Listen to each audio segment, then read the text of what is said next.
The LouieTeeNetwork is powered by MusicHead University. MusicHeads, classes in session. Turn me up. Enroll on YouTube now. Link is in the description. Who else could it be but me, your man, Louie T? Welcome to the Command Post Live. You know what it is. Post up. Take command. I, of course, am your Commander-in-Chief, Louie T. Thank you for joining me. Man, I'd be lying to you if I told you I wasn't excited. This feels really good. It feels gratifying. The process is not done. We have not achieved anything, but there's a sense of accomplishment that I feel like is right around the corner. And I know these small moral victories that we're getting right now don't actually equate to on the field victories quite yet. We have to see what happens with the people that we hire and put in place to try to lead this team back to prominence. But what a position that we're in. Who would have thought a year ago this time, 2 years ago this time, 5 years ago this time, we'd be sitting here right now? I want to start off the night by asking a simple question. Ronald Rivera was fired on Monday. Since then, two things I'm looking for from you. One, what has been the most surprising thing about this GM search thus far? And two, what has been the most refreshing thing about this GM search? One, what has been the most surprising thing about this GM search? And two, what has been the most refreshing thing about this GM search?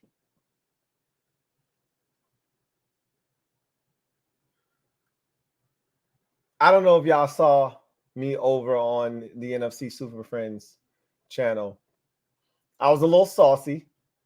It was a good time. But drunk minds speak sober thoughts. I wasn't drunk. I was well on my way to being Litsky, though. I was on my way to Litsville, USA. The agua saved me, though. The agua saved me. I was being sabotaged by my own that night, but I made it through. Easily could have ended up like Law. But here I am, right? Back like cooked crack. But on that program, I said some pretty interesting things. For me, they were important. To them, they were interesting, probably more like funny. Ha ha, he's drunk. Don't pay him any mind. But I wasn't bullshitting. We're back. We're about to be a problem. Their window is closed. They better win something this year. They ain't winning nothing this year. Because the days of Washington going 0-6 in the division and getting swept by everybody and being the doormats, that shit is over with.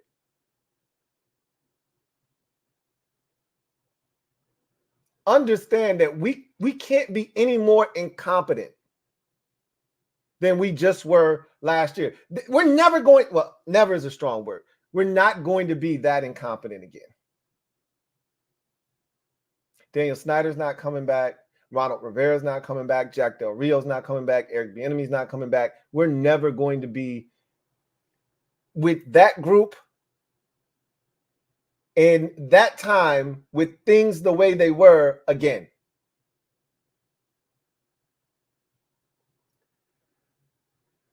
I said that we're going to win a Super Bowl before the Giants or the Eagles do. And I said we're going to do that before the Cowboys do. Again, Cowboys have a chance to win it this year. We'll see what they do. I don't think the Eagles have a chance in hell. Between the injuries and the dysfunction, I don't think there's any chance in hell they have of winning the Super Bowl this year. But, you know, stranger things have happened. We'll see. They're in the tournament. And I've always said, once you get inside, and they shut the door. You just want a ticket to the dance. Once you get in and they shut the doors, anything can happen. But what I think ultimately is going to happen is that they're going to be on the couch with us on MLK Day, as I already said, singing Negro spirituals as we're freedom fighting from the couch.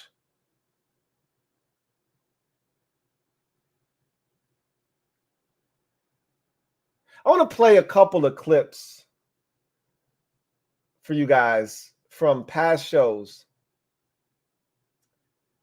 Look, I don't pretend to know everything. As a matter of fact, I don't know a lot of things. I know just enough to be dangerous. I'm going to play you a clip from November 29th, a live stream we did on the Commander's Nightly News Live in week 13 from November 29th. I want you to take a listen to this. We'll come back and then I'm going to play you another clip after that, and then we'll talk. This first clip is from November 29th. Take a listen. I think, and when have we ever been able to say this? I think our vacancies, GM and head coach included, are going to be the best of all of the vacancies this offseason. I think we will have the pick of the litter. Coaches that are looking for a job, I think they're going to hold out to see what Washington does. Hey, I would like to interview for that job. GMs, last year, there were assistant GMs who turned down opportunities to interview for certain vacancies, i.e. Arizona, because they just weren't interested. Turned down the opportunity to interview for Tennessee's vacancy. Not interested. I guarantee you, if Washington is interested in any of these GM candidates, they're going to jump at the opportunity to interview for this vacancy.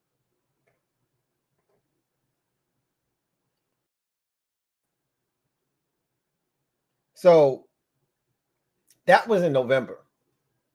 We didn't even know what jobs would be available. We didn't know how things would turn out here. Even there was still a lot of season left. We didn't know anything at that time. All we knew was that Rivera wasn't going to be here and change was coming. But even back then, projecting what resources Washington was going to have,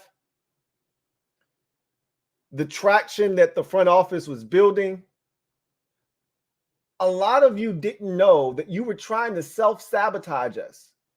A lot of y'all wanted Rivera fired.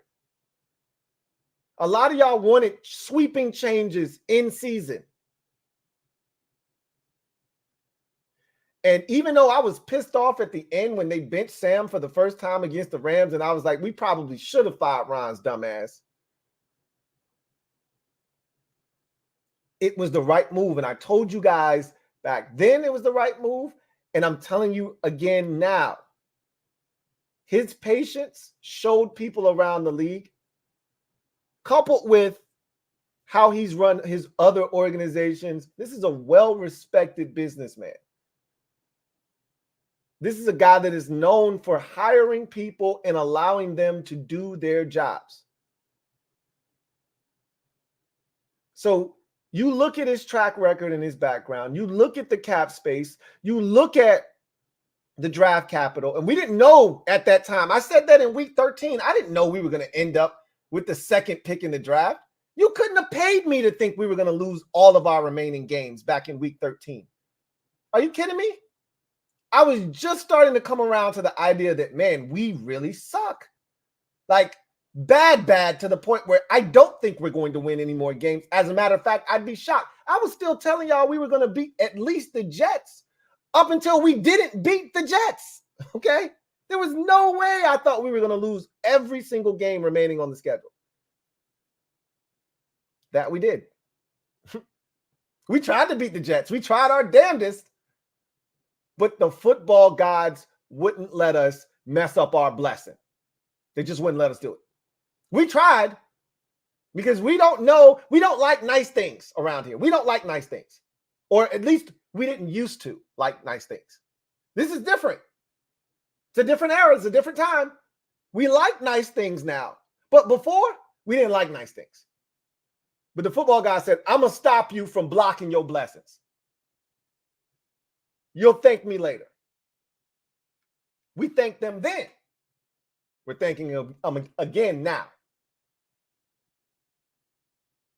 I told y'all this was going to be a preferred destination, the most sought after opportunity in the offseason.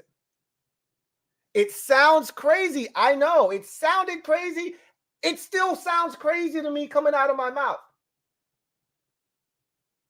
But I believe it, so it's not crazy. I'm going to play you one more clip, and then I'm going to react to both clips.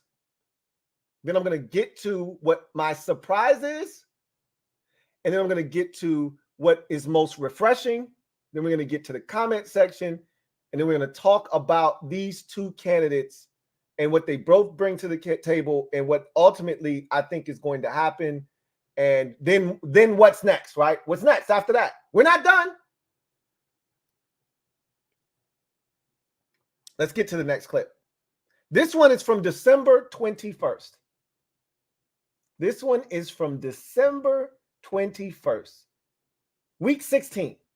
Episode 16.3 of Commander's Nightly News. The first clip was episode 13.3. This is episode 16.3, December 21st. Take a listen. Now we get to what I deem to be the most important decision in the offseason. The most important decision. And that's the hiring of the general manager. This is going to be an exhaustive process. So as I look into the crystal ball, I see Washington interviewing 6 different candidates. All right. 6 different candidates. You know a lot of the names. They're going to interview most of those guys that you're thinking about, maybe 1 or 2 that maybe you're not. But when it's all said and done and the dust settles and the smoke clears, there are going to be 2 candidates left standing that they want to interview again. The first of which is Adam Peters, assistant general manager of the San Francisco 49ers. He's going to come back for a second interview. They're also going to interview Ian Cunningham of the Chicago Bears, assistant general manager there. So I know a lot of you have been apprehensive to sign off on a guy like, say, Ian Cunningham, who's coming from an organization that hasn't been wildly successful in the NFL. And to that, I say, understand that he hasn't been in Chicago for the last, like he's not Alec Halaby, right? Where he's been in Philadelphia for the last 10, 12 years or whatever it's been. And so you know what his track record has been and what he's been a part of, right? He just got to Chicago in 2022, right? So he's only been in Chicago for now 2 years. But he was in Philadelphia for a number of years. He was in Baltimore for a number of years. He was an understudy to Ozzie Newsome. Understand what his background entails, where he came from, who he learned under, and where he's been. He's been in successful organizations like Baltimore and Philadelphia. He just got to Chicago. And although I don't necessarily agree with all of the practices that I've seen from Chicago of late, like spending second-round picks in consecutive years to get what they think are known commodities, like 2 years ago, or last year rather, they traded a second-round pick for Chase Claypool. That was an epic fail and a disaster. They realized their mistake and they traded him to the Dolphins. They didn't get their second round pick back, obviously, but that didn't stop them from rolling the dice. Obviously, this year they traded for Montez Sweat, another second round pick. They've already re-signed. They've already signed him to a long-term deal, and he's already proven to be a huge. He's already proven to produce dividends for them on the investment. Right, the return on investment has been excellent to this point. We'll see what that looks like into the future, but he's already leading their team in sacks, and he just got there a month ago. Week 8 was their last game in Washington, so we're going into week 16. So a month and a half ago, essentially 7 weeks. So it's been excellent for him in Chicago. They feel good about the second round pick that they spent. And so I'm not one that is, unless I'm close, I'm not looking to add a known commodity from another team in which I have to give up draft capital. If I'm not close and the Bears are not close, I'm not looking to give that up. Okay, I would much rather spend that on young, cheap labor, guys that could potentially be ready to win when we're ready to win in, say, 2 or 3 years, and not have to spend the big money on accomplishing that. But again, to each its own. That doesn't mean Ian Cunningham feels that way. All right. Either way, he's interviewed a second time, just like Adam Peters, and they end up going with Ian Cunningham as the general manager of the Washington Commanders moving forward. So 6 candidates are interviewed. 2 are interviewed twice. Peters and Cunningham are your final 2. They decide on Cunningham. They make him the general manager. What has Ian Cunningham seen for the last 2 years? Well, Ian Cunningham has seen Ben Johnson light his Lions up, or light his Bears up, rather, each of the last 2 seasons, and he's seen him work wonders with Jared Goff. So what does Ian Cunningham come in and want to do? He wants to hire Ben Johnson. Ben Johnson from Carolina, grew up a Redskins fan. It's a no-brainer. He's worked with Sam Howell before, and so there's a connection there. And whether Sam Howell is a quarterback or they go in a different direction, Ben Johnson is comfortable with what Washington currently has on their roster and what they have at their disposal potentially in terms of draft capital, free agent dollars, et cetera, et cetera. He feels good about the state of the organization, new ownership. All of that is all pointing upward in terms of trajectory, and he wants to be a part of it. And so Ben Johnson, as we look into the crystal ball, is the new head coach of the Washington Commanders. So, look, I be knowing some things sometimes, right? I don't get it right all the time, but I be knowing some stuff sometimes. I be trying to drop some gems on your melon sometimes. That's why you just got to rock with me, because you never know when I'm going to drop one, boop, right on your melon. You never know, right? So I want to start off by talking about the first clip, which was me declaring that this would be the most sought after opening, both GM and head coach, this offseason. And again, the number 2 pick overall, I think, really aids that conversation and debate, because with that pick, you can get your quarterback. If you didn't believe in what Washington had currently or has currently, you don't have to worry about what am I going to do for quarterback. You can solve that right out of the gates. If you believe in this group of quarterbacks, you believe in this draft class of quarterbacks, you can solve that issue immediately. Is this a perfect roster? No, far from it. That's part of the reason why we're in this position that we're in right now.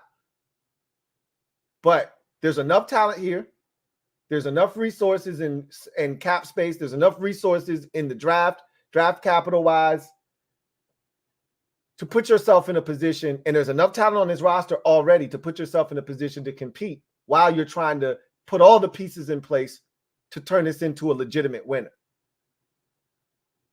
The scariest thing you can do as a general manager or a head coach is go into a situation not knowing what you're going to do at quarterback. Ronald Rivera literally did that coming here. His biggest mistake ultimately was the first decision that he made, which was not drafting a quarterback, but rather drafting Chase Young. He didn't know it was a mistake. I didn't know it was a mistake. Most of us, some of you said it was a mistake then. Should have drafted a quarterback. You're at number 2 for a reason. Take the quarterback. But everything to me has context. You can't ignore the fact that Dwayne Haskins played well down the stretch of 2019. None of us wanted him. But he did play well down the stretch. You have to admit that in that moment, you said, hey, let's just see what he can do.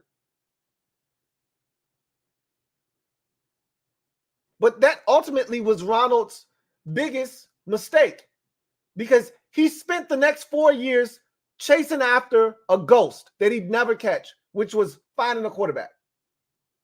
And I think he found one in his last year, but he brought in a coordinator that effed him up. But that's nor here nor there. The easiest way to get fired is to not have a plan at quarterback. You come in here and at least you have a plan at quarterback. Second video, my crystal ball video. I looked into the crystal ball. All I did was spit out what the crystal ball said to me. I told you that there were going to be 6 candidates interviewed. I was off by 1. They have a 6th candidate in Will McClay from Dallas. They're not going to get to him. Had they interviewed him like they were supposed to, that would have been 6. They interviewed Alex Hallaby from Philadelphia, Mike Borgonzi from Kansas City, Glenn Cook from the Browns, and Peters and Cunningham, 5. So I was off by 1. Crystal ball had 6. They interviewed 5. I told you those 2 would be back. They'd be your finalists, and they'd get a second interview, and then they'd make a decision. Now, when the crystal ball gave me this information, it assumed that Adam Peters was using Washington as leverage to get a deal done in San Francisco to go back to the 49ers to be their GM. Remove the assistant title, make him the GM. John Lynch has already been promoted to team president, so there's an opening at general manager. Technically speaking, he leaves. They may have to fill that. They'll probably just promote somebody within their organization and keep it pushing. I'm assuming if he wants that job, it's his. But does he want that job? I don't know. I do know he's a Bay Area kid. Grew up in California, grew up rooting for the San Francisco 49ers, which is why it was going to be hard to pry him away from that job. It was going to take a special opportunity to do it. Voila. Here we are. Who would have thought it'd be us? But he is interested. This is the same general manager, assistant general manager, that turned down offers from both the Titans and Cardinals last offseason to become their GM. Same thing could be said for Ian Cunningham. Turned down both offers from Titans and Cardinals to become their GM. These guys could be selective. What did Josh Harris say in his press conference the other day? The most talented individuals have options. I'm paraphrasing. I think he said they have alternatives. You got to act fast, and your job has to be one that is highly sought after to make a guy that has options choose you, if you choose them. I asked you a question at the top, two actually questions. I said, what was the most surprising thing about this process thus far for you? And then what was the most refreshing thing? I'll start with the most surprising. For me, the most surprising part of this process is how fast it is moving. They had a plan from the word go. They've executed it flawlessly. And we are in the final stages of picking a general manager no more than 4 days after they fired their head coach. This is remarkable.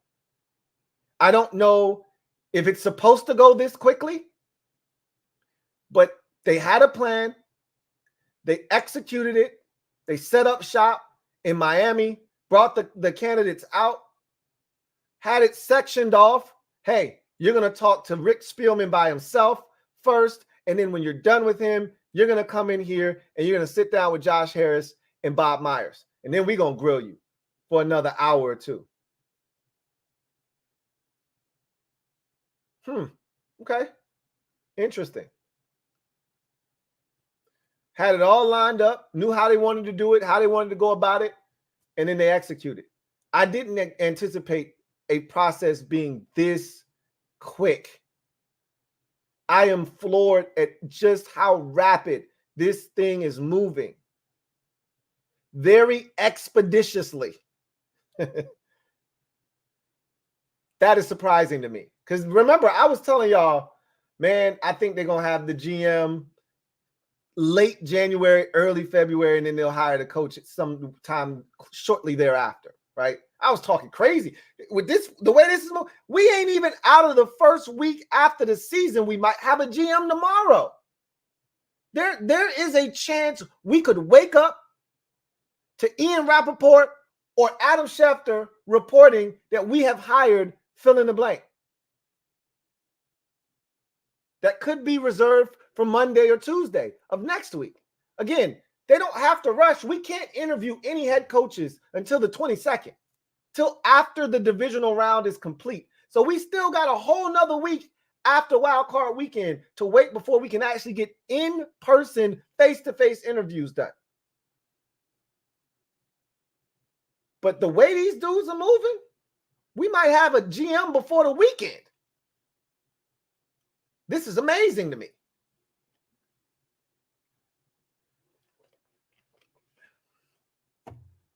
The thing that has been the most refreshing for me, freshness,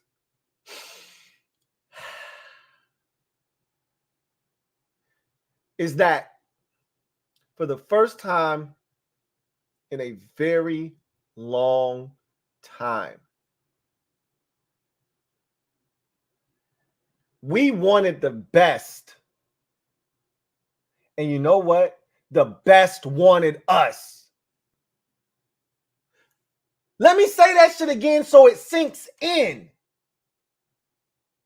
For the first time since 1994.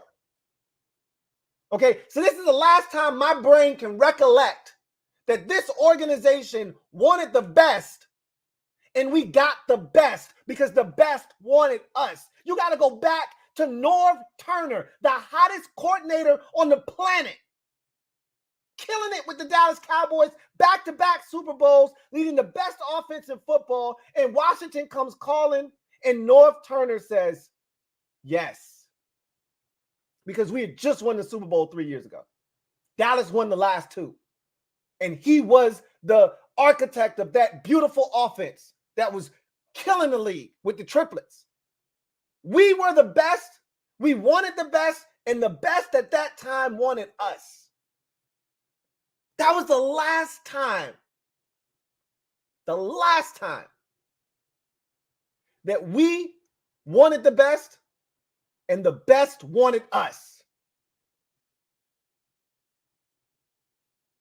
Fast forward 30 years. 30 years. Now we want the best. And for years, we couldn't even get some of the worst to come here. let alone the best. That was a joke if we wanted somebody with real chops. We had to settle for guys like Jay Gruden. No disrespect to Jay Gruden, but no one was beating down the door of old Jay Gruden. We had to settle for Jim Zorn. This is the type of shit we were on.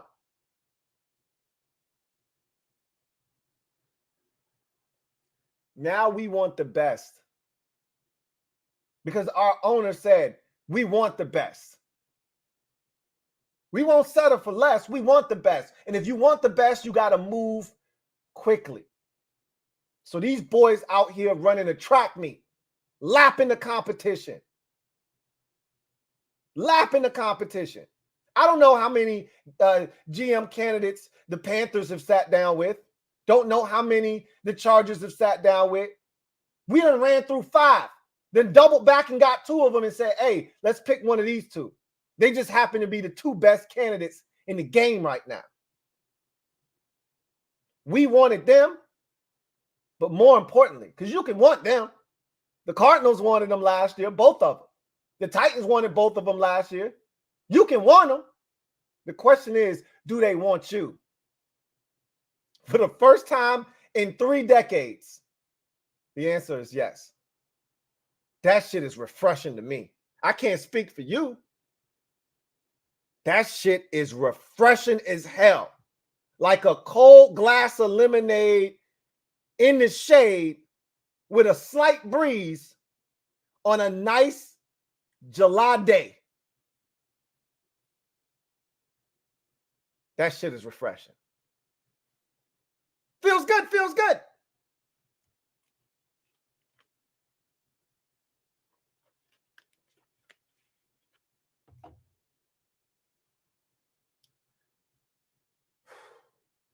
I don't know which one of these dudes they're going to hire. It seems like Adam Peters is the leader in the clubhouse. Until he actually agrees, where they offer him the job and he agrees, I'm sticking with Ian Cunningham. Because I still think that Adam Peters, his heart is in San Francisco. And it really feels like Bob Myers being on board was part of the ploy to get him here. I really think that Josh Harris, he's a smart man, is using Bob Harris as a tool to lure Adam Peters' good friend here, right? His good friend here. Because Peters has made it abundantly clear that he can be selective, he can be picky. And if he had it his way, he'd probably just stay in San Francisco. But I made this point earlier. I'll make it again. If you are an alpha and you want your just due and you want credit, and I know the 49ers fans probably understand just what kind of role and the impact that Adam Peters has had. John Lynch has given him credit over the years numerous times. The dude came up in the game as a scout. He did it. He got it through the mud. So the dude has an eye for talent. There's no mistaking that. Again, both of these candidates, which is why when I looked in the crystal ball, it made a ton of sense to me. Both of these dudes are on the boots, boots on the ground, old school talent evaluators. So that to me pairs well with a Eugene Shin, who's a numbers guy. Like, again, we go back to having that balance in the front office of practical experience and then the numbers and how that affects decision making and things of that nature. And then you put all of that stuff together, right?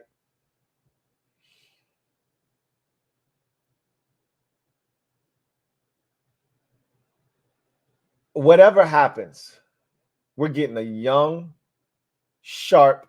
If one of these 2 candidates that are left, the last 2 left standing, and then there were 2, Adam Peters and Ian Cunningham, if we get one of these two gentlemen, we're getting a young, sharp,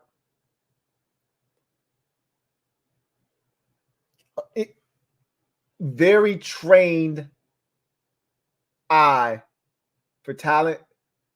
But it's incredible that for how young these two are in particular, they've been in the game for so long. Peter started back in 2003 as a 23-year-old. So when you look at the body of work here with him and Ian Cunningham, you're talking about young dudes. This is what we've asked for. A young GM and a young coach, and we don't know who the coach is going to be, but until the crystal ball fails me, and even if it isn't Ian Cunningham, but it's Adam Peters, I still believe the crystal ball is leading me to the promised land. And that promised land includes Ben Johnson. Whatever the case may be, the goal was always to get the young GM that you can grow with, get the young head coach that you can grow with, and then have this thing turn into some sort of a dynasty.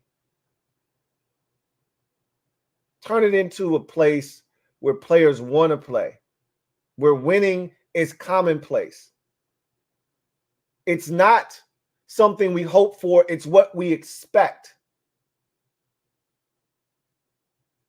These are the steps that you have to take to get to that place that we ultimately want to end up. This feels good. Really good. Damn good.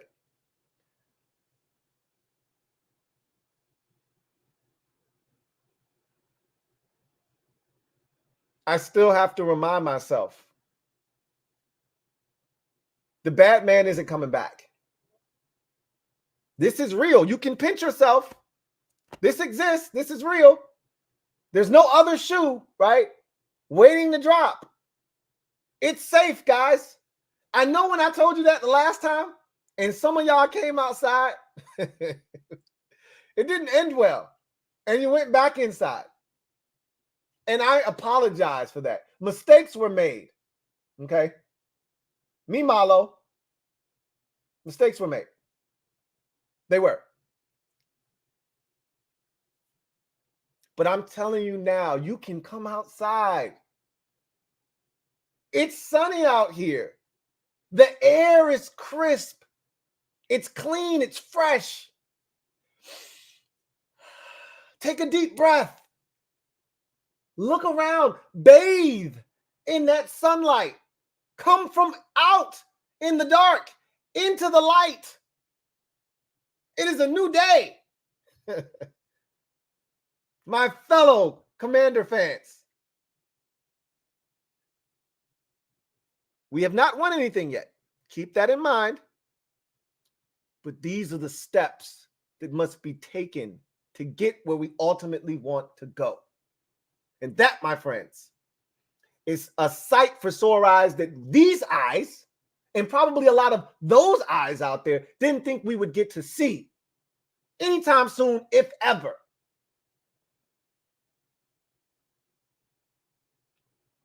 We under new management. And until we start winning, nobody else is going to understand what this feels like for us. They just going to think it's the same old Redskins, same old Commanders. Y'all still trash. Nothing changes until we start winning. But for us, the ones who have lived through it, who have lived through the day-to-day carnage that has been left behind by the Snyder era,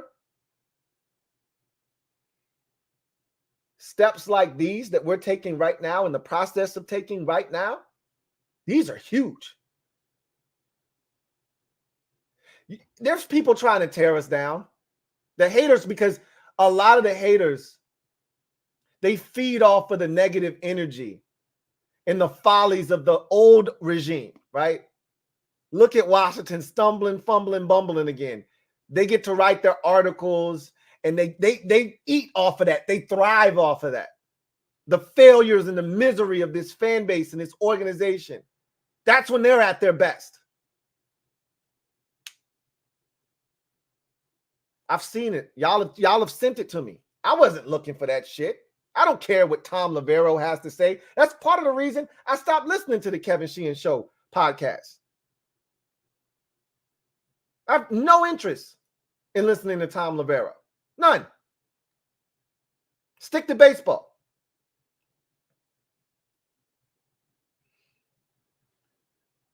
I could care less what Jason Reed is talking about these days. Who does he work for anymore? I don't know. I don't care.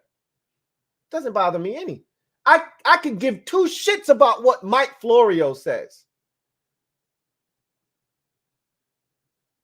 When we win a Super Bowl, I'll be sure to ask Mike Florio to tell me how my ass tastes. Pause. I'll play the Shaq clip. Mike Florio, tell me how my ass tastes. Again, pause. But this ain't about them. This is about us. To hell with them.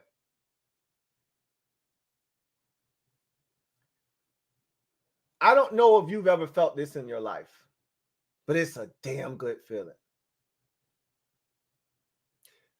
To want somebody and them want you back.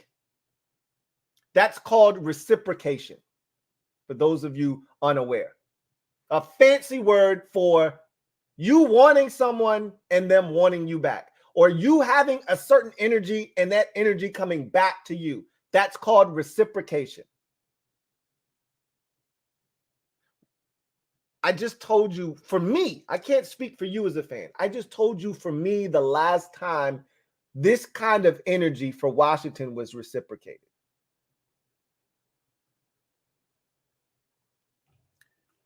It means times are changing. And for those of you still stuck on, oh, they're going to mess this up.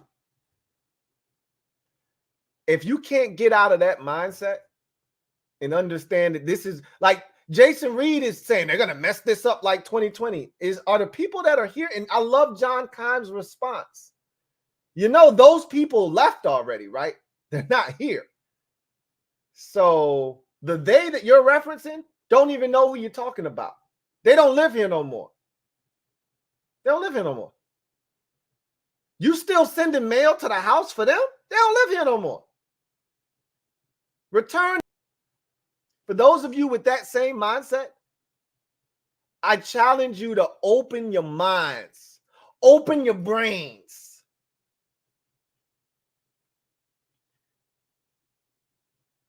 And just allow this whole thing to happen. Just allow it to happen. See where it goes. Look, we don't know if this is going to succeed or not.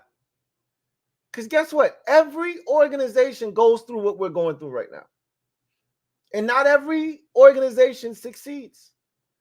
But they keep trying over and over again until they get it right. That's what normal organizations do. But they do it every time with the hope that this time will be the right time. That's what we are doing now, like everybody else. I never said anything about being special. We were so down bad, I just wanted to be like everybody else. I can't tell you how many times in my life that I've wanted to be like everybody else. I never want to be like everybody else. I'm a one of one. I don't want to be like I want to be above everybody else. I want to stand out in the crowd.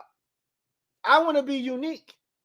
But I found myself as a fan of this team just saying, I just want to be like everybody else. I just want a chance like everybody else. I just want this organization to be run in an efficient and a normal, less embarrassing manner.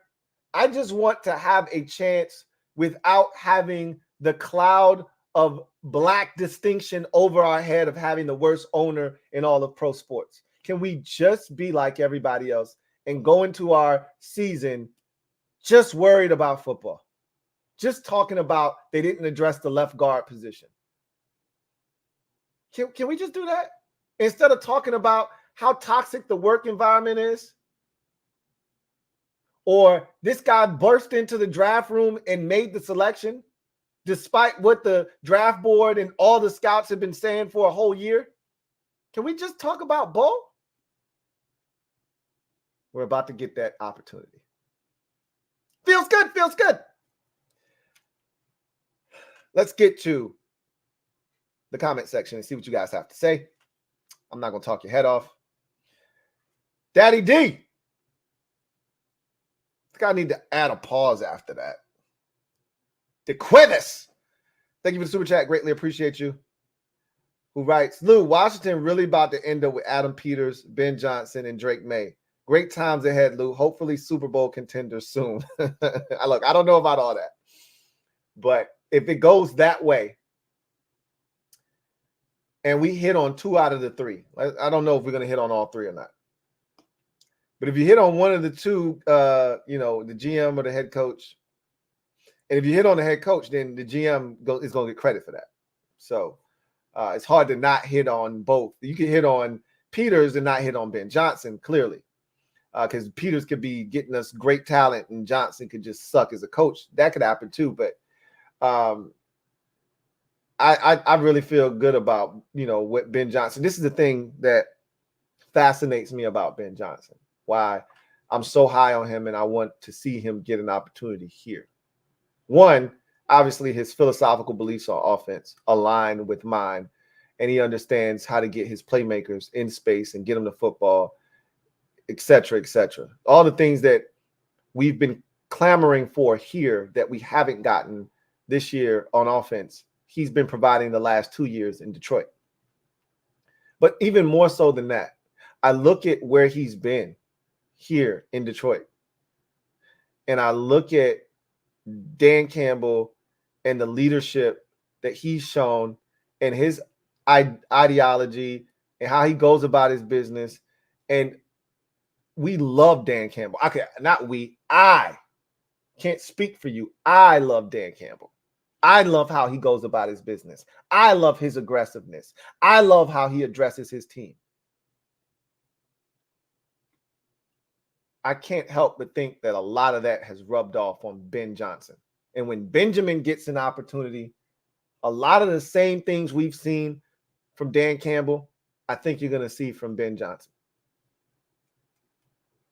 And that's part of the reason why I'm so excited about him. No, he's not a former player in the NFL. No, he's not going to be coming in here talking about biting off kneecaps or anything crazy like that. But he's seen a real leader in action. That's got to rub off on you. That's got to motivate you. Anybody that's ever been in a leadership position before or a role, and you were studying under somebody else, you always take bits and pieces from the people around you that you respect. Ben Johnson respects Dan Campbell, and he talked about him being a leader today. Literally talked about him being one of the best leaders he's been around. Don't think for 1 second that he wouldn't bring that same type of energy here. Whether it's Cunningham or Peters, you add Ben Johnson to the mix, they're going to draft a quarterback. That's the assumption. Whether it's May, Williams, Daniels, whomever, it's probably going to be May, if I had to guess, if the Bears decide to go with Williams at 1. You got to feel really good about what they've done. Whether you like it or you don't like it, let's rock. Let's go play some ball. Great times ahead. That's what we're all hoping. But that's the thing. We actually have hope now. We got hope. Real hope. Not the shit that we conjured up last year or the year before that when we tried to convince ourselves that Carson Wentz was going to come in here and just give us what he gave the Colts, right? Or last year, when I still think Sam Howell could have done it. I put all my eggs in the EB basket, and boy, That was a bad move. That was a poor life decision. I paid for that dearly. DMV fan 123. Thank you for the super chat. Greatly appreciate you. Who writes, Adam Peters and Ben Johnson, are we all dreaming? Okay, look, first of all, none of that has happened yet. Okay, but you're speaking it into existence, and I do like that. But none of that has taken place yet. But whatever happens, like I said, whether it's Cunningham or Peters, the next step is getting the coach. And again, we don't know who's going to knock their socks off out of all of the interviews that they've requested. Anything could happen there. We don't know what ultimately is going to transpire. We could end up with some rando defensive coordinator that they were just smitten by in the interview process. The likelihood is that's not going to occur, and that Ben Johnson, again, is the lead dog. Just like there are all these different names that people were throwing out there as guys that they or females that they may interview and for the GM position, and they kept it nice, short, and sweet, got straight to the meat and potatoes of everything, and then got to the two guys that they ultimately felt like were the leaders in the clubhouse all along. I'm hoping that they've requested these 97 coaches, but they get to Ben Johnson first, go through 2 or 3 more because you got to interview a minority, right? And that's what they did in this process with the GMs.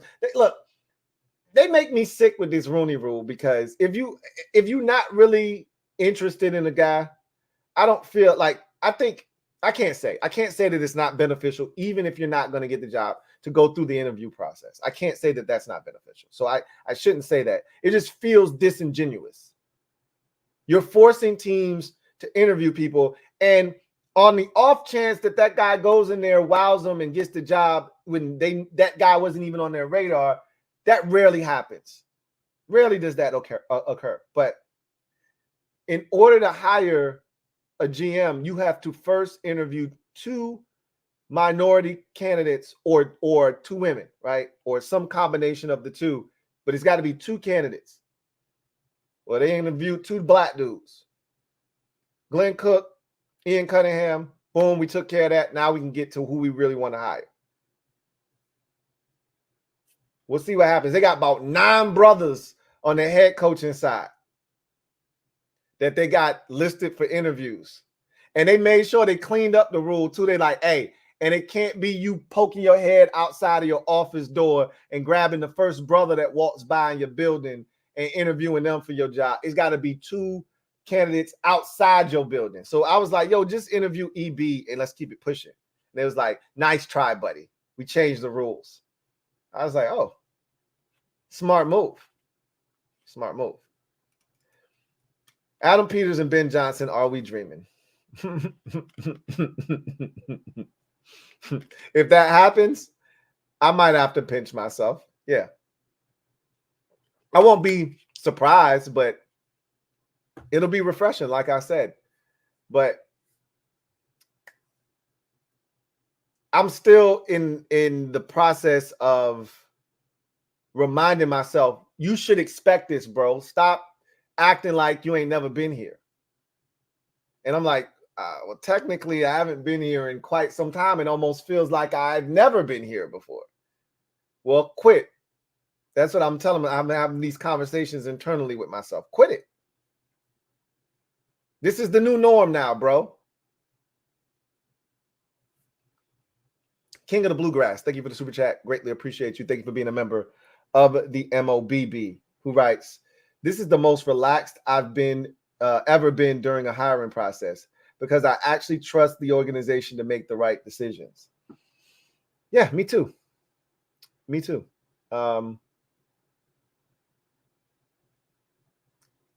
I haven't worried at all. Literally, after I heard Josh Harris speak on, I want to say it was Monday, he had that press conference. It was either Monday or Tuesday. I haven't worried once The only thing that I questioned, and I quickly put that away. I was like, bro, chill. What you tripping about? The only thing that caught me off guard was that they didn't get rid of the rest of the front office. They're still around. But it makes sense. It makes sense. I get it. I wasn't with it at the time, but I get it. But like you said, I trust the process. Trust the process.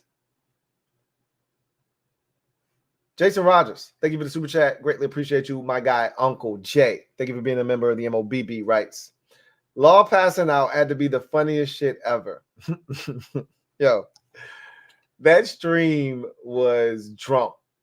That entire stream was drunk, bro. I mean, shout out to everybody that participated. Shout out to everybody that donated. First of all, shout out to all the Commanders fans. Y'all showed up for the kid and y'all represented in a major way. Look, we were 4-13. We got no legs to stand on. We're not in the playoffs. We got swept by the entire division. You could have been like, bro, I'm gonna catch you on the next one. Nah, y'all showed up and flexed like we went 6-0 in the division, like we was going to the playoffs. That's why I love y'all. That's why I rock with y'all, because y'all held me down. I appreciate y'all. It was a good time. It's a real good time. I'm just glad he's okay, because if only y'all knew all the things that I know. Video channel. Thank you for the super chat. Greatly appreciate you. Thank you for being a member of the MOBB. I would definitely say he's got Wolverine in his blood. That's for sure. Writes 24 years of pain. Now Josh got us moving as a respected organization that people want to work for. Lou, everybody, we deserve this shit that we do. We deserve winning more. Okay? Let's just be clear. But boy, do we deserve this or what? We do. Absolutely, we do. And there's more to come, which is why I have to keep telling myself, bro, act like you've been here before. Like every time something good happens to y'all, you don't have to act like this is the first time something good's happened to you. But it's really literally the first time something good's happened to us in quite some time. So I'm like having to adjust to nice things happening to us and us receiving nice things. Because as we all know, we haven't liked nice things for a very long time. All the nice things that we get, we F them up every single time. Every single time.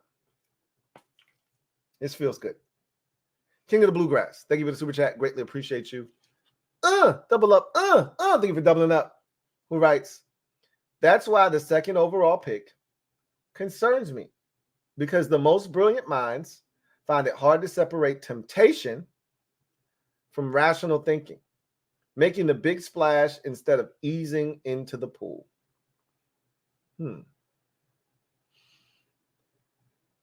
I don't know if there's a quote unquote big splash that you can make other than trading up for number one. That would be like a massive splash, like a cannonball from the diving board at 500 pounds. That's the only way you could make that kind of a splash. I don't know if that's what this group will aim to do. But again, I'll support it either way. If they deem Caleb Williams, because I've already made it abundantly clear, that's who's going number one overall. You're not trading up to one to get Drake May. Whomever goes and drafts at one, whether it's Chicago or somebody else, you're going up there to get Caleb Williams. So if you're going to get Caleb Williams and they trade up to one to do it, that's the splash, flashy, whatever you want to call it. But in their minds, that's not what it is. It's substance for them because they think they just went and got a guy that can be the next Patrick Mahomes. Flashy is going out and spending $150 million on Brian Burns, $175 million on Brian Burns this offseason. That's flashy and unnecessary, by the way. Trading up to one, they think they're getting a quarterback of now and the future. So I wouldn't be too upset about that. But we'll see what happens. Frank McLaughlin, thank you for the super chat. Greatly appreciate you. Thank you for being a member of the MOBB, and thank you for your generosity. Let me give another shout out to my guy, Frank. Frank blessed me on CashApp, and I want to say thank you so much for your support. And I really do appreciate all that you do for the LouieTeeNetwork, Frank, man. So huge big ups to my guy, Frank McLaughlin, man. Can't thank you enough. And I hope all is well with you and yours, man. I really, truly do appreciate you, Frank McLaughlin. Once again, who writes, Lou, the Super Friends epic. Yeah, that was an instant classic. Like, if you haven't seen it, do yourself a favor. All right. And that might not be your speed. And if that's not, then that's perfectly fine. All right. Got no beef with you, no issue with you, because that's not everybody's scene. Okay. But if that's your thing, that was as entertaining and fun as it gets. Right. It was a lot. There was a lot to digest there. Man, I was so sad I didn't catch it live. It's all good, man. I always tell you, playback is going to be there. You know, live is a vibe. I get it. And you want to be a part of that energy, but it's still there, right? He said, here's one on me. Well, had you showed up, you might have sent me over the top and made me drunk and had me over there tripping like law. Y'all done seen me nice and saucy before, but I ain't never been to the point where I passed out. But I think I told y'all this before. If I haven't told y'all this, I'll tell y'all this story real quick. I don't remember what it was, and y'all might be able to remember. I don't remember what video. It was a Washington video, though.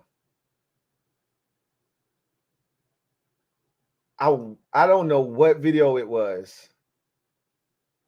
I was high out of my mind. Y'all know I don't smoke. I've never smoked in my life, but I took an edible. And I know how to take edibles. I think I told y'all how to take edibles, right? If I didn't, I do that for the podcast. I say that for the podcast. I was high out of my mind on this stream with y'all. So much so that it was like I was talking to y'all, but I was out of my body listening to me talk to y'all. And I was like, what the hell is this dude talking about? And then it's like I went back into my body. I'm talking and I'm like, what the hell am I talking about right now? And then I would stop talking and I would pause and then I would lose my train of thought. And then I would be like, damn, I don't even know what I was talking about. It was so bad after I got off the stream. The next day I told my wife, I can never be high like that again on a live stream, ever. I didn't know what the hell I was talking about. I was just talking. And then I would stop talking and I would forget about what I just was talking about 2 seconds ago. Anyway. You was trying to get me lit. But I'm glad that you were able to catch it. And hopefully you'll be able to catch the next one. I appreciate you.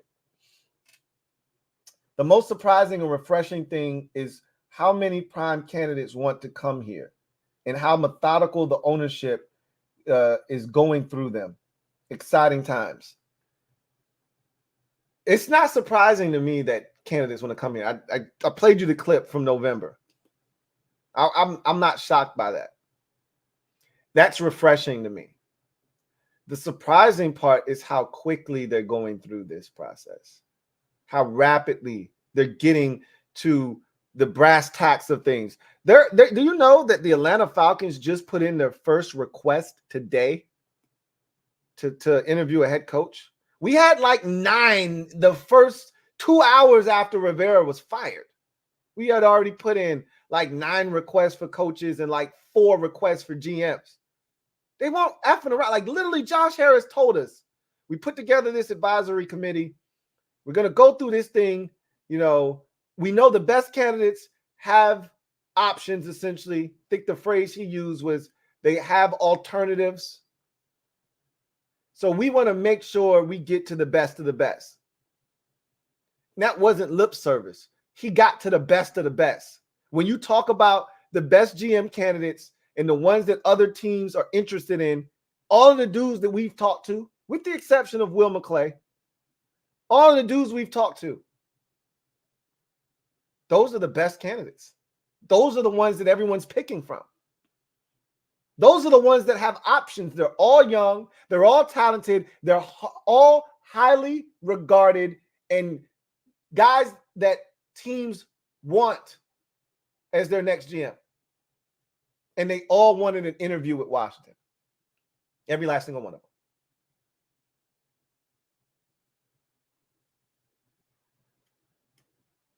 That speaks volumes. Again, for those of you who have never felt that feeling, it is a tremendous feeling. It's blissful. When you want something or somebody, and that something or somebody wants you back just as much. Teddy Pendergrass had a song called When Somebody Loves You Back. And that's a fact.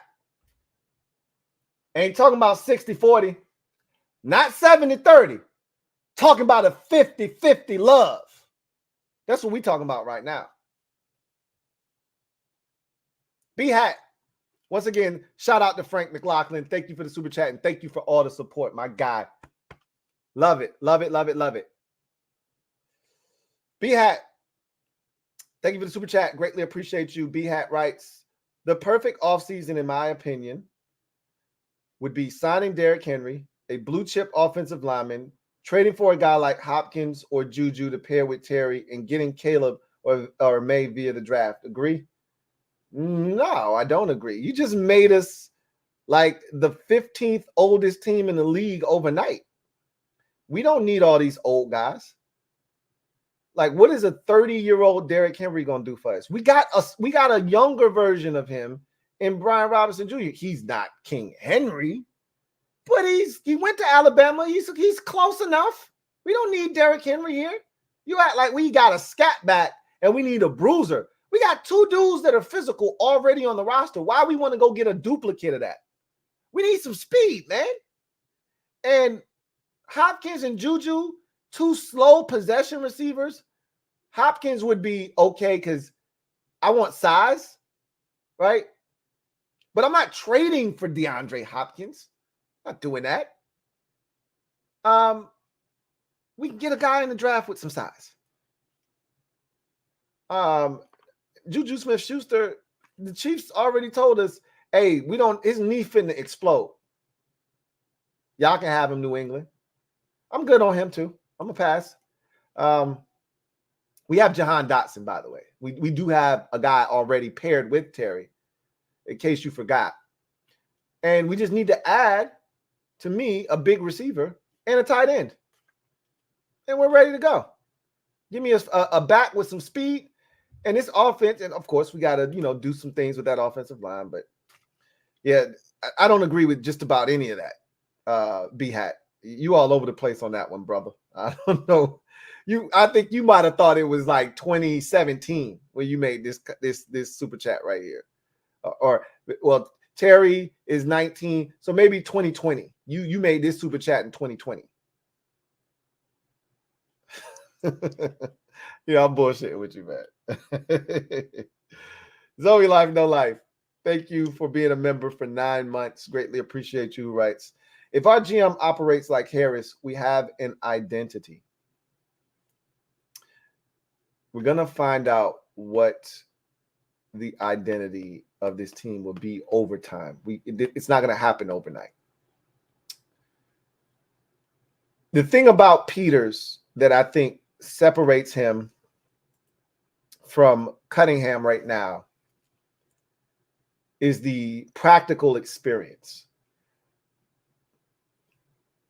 There are actual charges to Peters' account that Cunningham just doesn't have right now. Like, there are helmet stickers that Peters has that Cunningham just doesn't have. There are awards that he has won that we can look at his resume and say, oh, okay. Case in point, he was really the guy that unearthed George Kittle.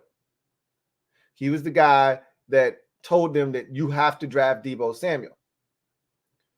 He was a huge part of them trading for Christian McCaffrey. He's got things on his resume that you go and say, damn, if you were a part of that, it's hard to turn down, man. There's some other guys. He was the linchpin, if you will. I don't know if you saw what I did there. For them getting Fred Warner in the 3rd round. This is on Adam Peters' resume. If all of these things are true, this bud's for you. This job's for you, Adam Peters. So I love Ian Cunningham. Think he's going to be a good GM in this league. But Peters is sought after for a reason. And he has a resume that speaks to why he's so sought after. So we'll see what happens. I'm going to be happy with either one of these gentlemen. Either one. Jay Breadman. Thank you for the super chat. Greatly appreciate you. Jay Breadman writes, tired of being sick and tired, Lou. Aren't we all?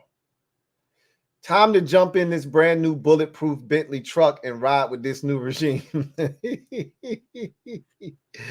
Bulletproof Bentley truck. I like it. I like it a lot. I'm ready to ride. I'm ready to ride. It's a little flashy, but if it's bulletproof, though, let's do it. Is it flame retardant? Can you puncture the tires? I always wonder that if you get a bulletproof vehicle, but can you still hurt the tires?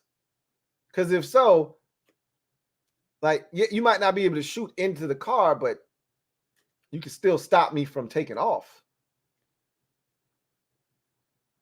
I don't know. I'm tripping. I'm sick and tired of being sick and tired, and I'm ready. I'm ready. Let's do it, Brad, man. Brad Woodward. Thank you for the super chat. Greatly appreciate you. My guy Brad writes, I think they want both candidates, Adam and Ian. Ain't happening. I don't see a situation in which they're hiring two guys.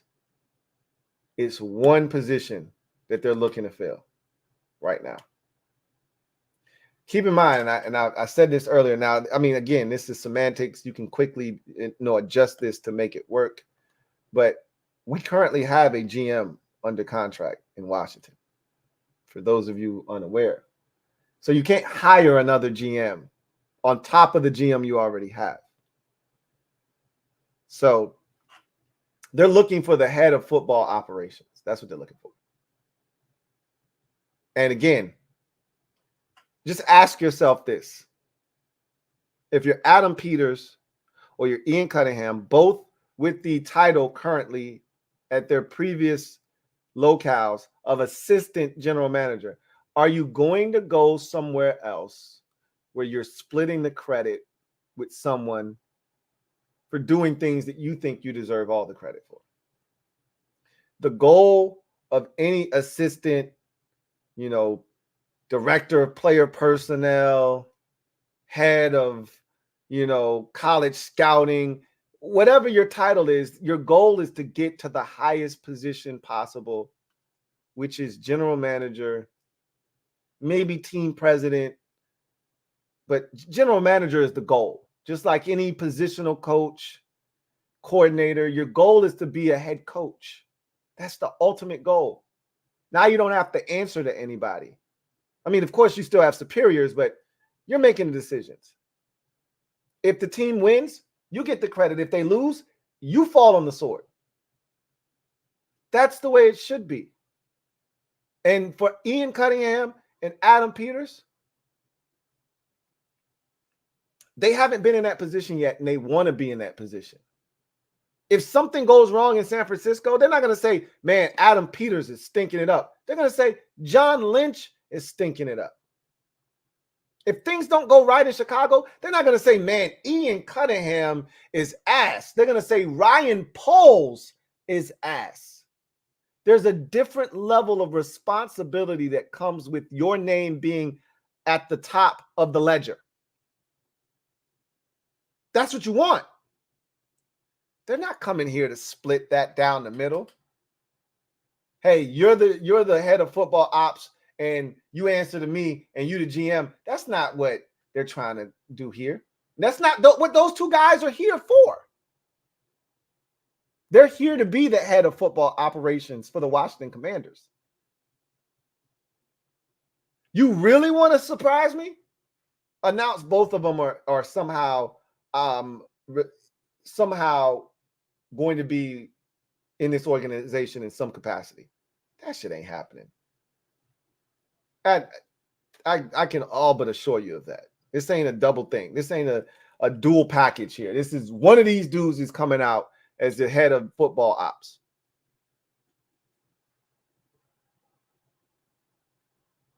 The real Benjamin. Thank you for the super chat. Greatly appreciate you. Who writes? Adam Peters, head of player personnel. Ian Cunningham.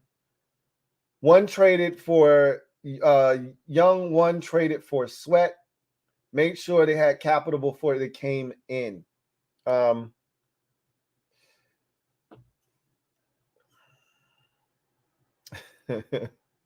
see what you did. It took me a while to process that. I was being slow. So I had to read it out loud, read it in my head, and then make it make sense. Normally I can do both at the same time. For some reason with that comment, I had to make it make sense again.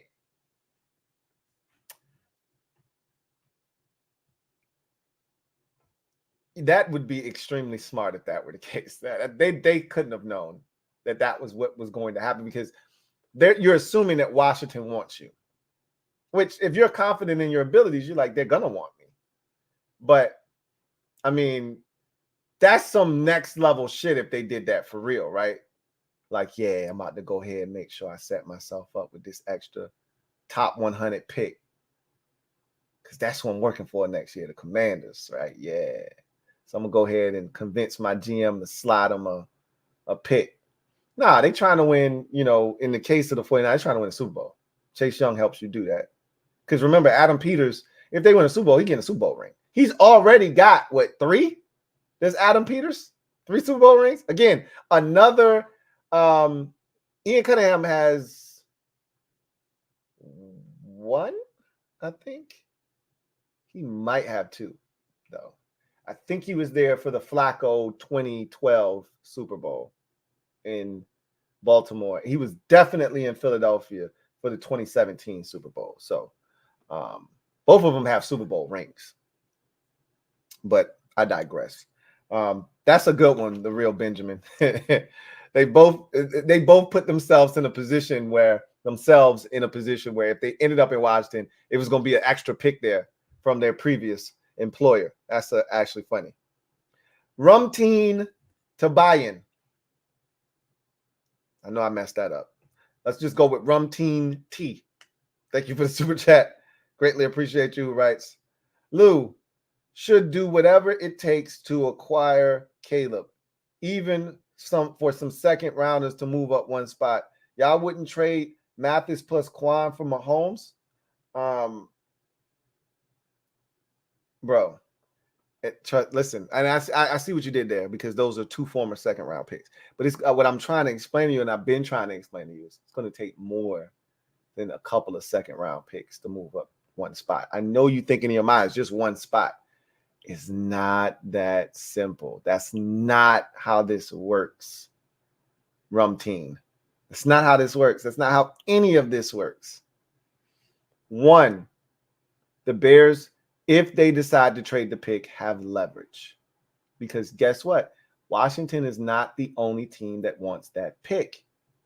So by virtue of that, now I ask you, how bad do you want the pick? Because such and such is offering me this. How bad you want it?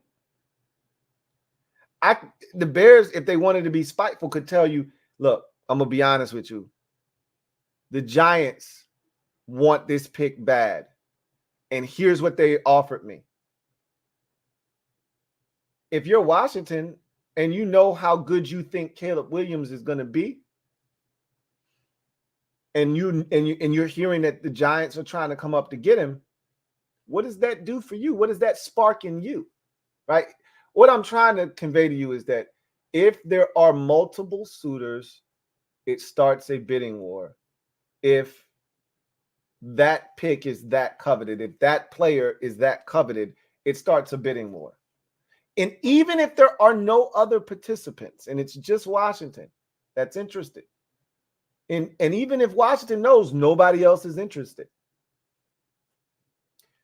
again, how bad you want to play this? Because if you sit there at 2, assuming no one else is interested, because you can't know that. You can think nobody else is interested, but you don't know. All it takes is for New England to pick up the phone and make a call. And now the guy you wanted that you thought was going to fall into your lap is no longer there.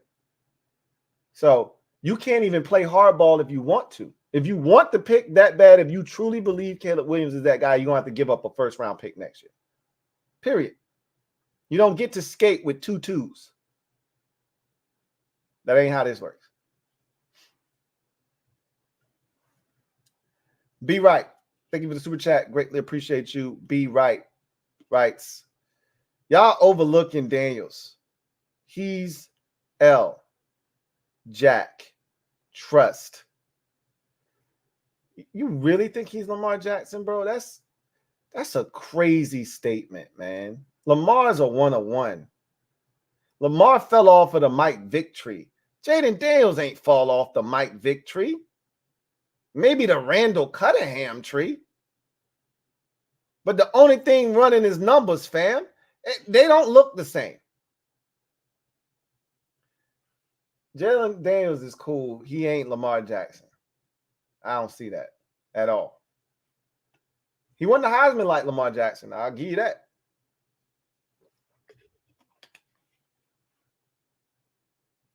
Zoe Life, no life. Thank you for the super chat. Greatly appreciate you. Thank you for being a member of the MOBB, who writes, I don't want to get ahead of myself, but it was reported that Ben J was asked for an interview first, just like Adam Peters. It's his job to lose. Just interview well.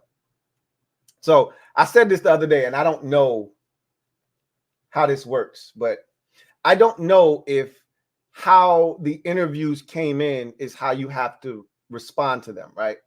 Because you can accept or decline. Like, you don't have to take every interview that you're requested for. Like, Carolina could want to interview Ben Johnson. He could be like, nah, I'm good. I'm going to pass. That same job was open last year, and I told y'all I was good then. Y'all worse off now than you were last year. I'm good. Appreciate it, though. So you can decline. They can't make you do anything. So just because Washington was first doesn't mean that has to be the first team. Whoever he's most interested in going to, and that'll be telling, right? That'll be telling. When the Lions are eliminated from the postseason, whenever that happens, and he's ready to start taking face-to-face interviews, the first one that he takes will tell me all I need to know about where his head is. Excuse me. That'll tell me everything I need to know. Because if you want a job, you're going straight to that job. I'm not going to go and interview with the Raiders and I have no interest in that job first. That's not what I'm going to do. I'm not going to go interview with the Falcons and that's third on my list. I'm going to the first job that I really, truly want. The one that I want the most is the first one I'm going to interview for. So once he becomes available, if he goes straight and makes a beeline to Washington, I'm like Napoleon Dynamite. Yes. And then we wait. And then we wait. Right? Yes. We'll see what happens. I'm confident. I'll be shocked if we don't end up with Ben Johnson. And again, to your point, he needs to interview well. He comes in, bombs the interview, and they're like, I don't know if that's the guy we want to hire. Okay. Right? Again, we don't know. He could be Adam Gase from a personality standpoint. I doubt it. But we don't know. But as long as he goes in and kills it in the interview, I don't see how he doesn't end up the next head coach of the Washington Commanders.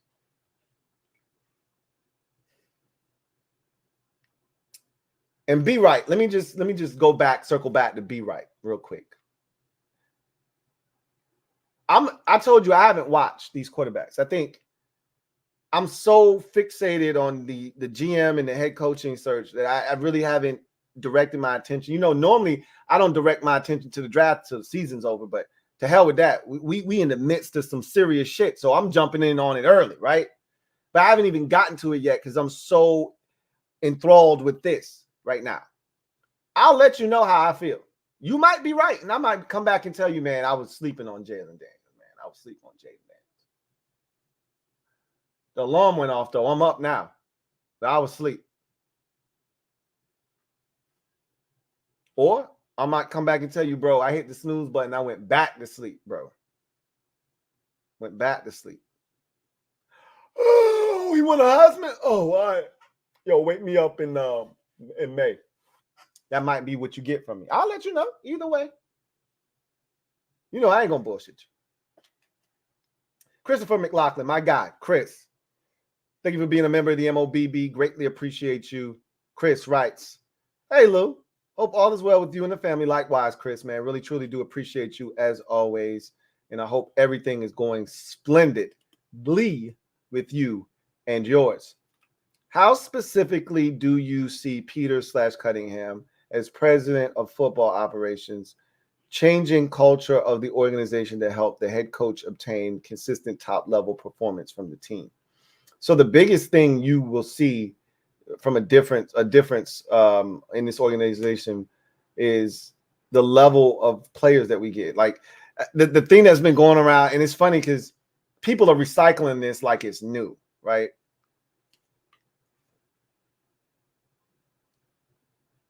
But people were running back the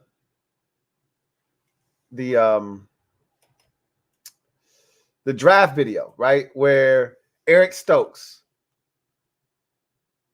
who's I think he's the head of I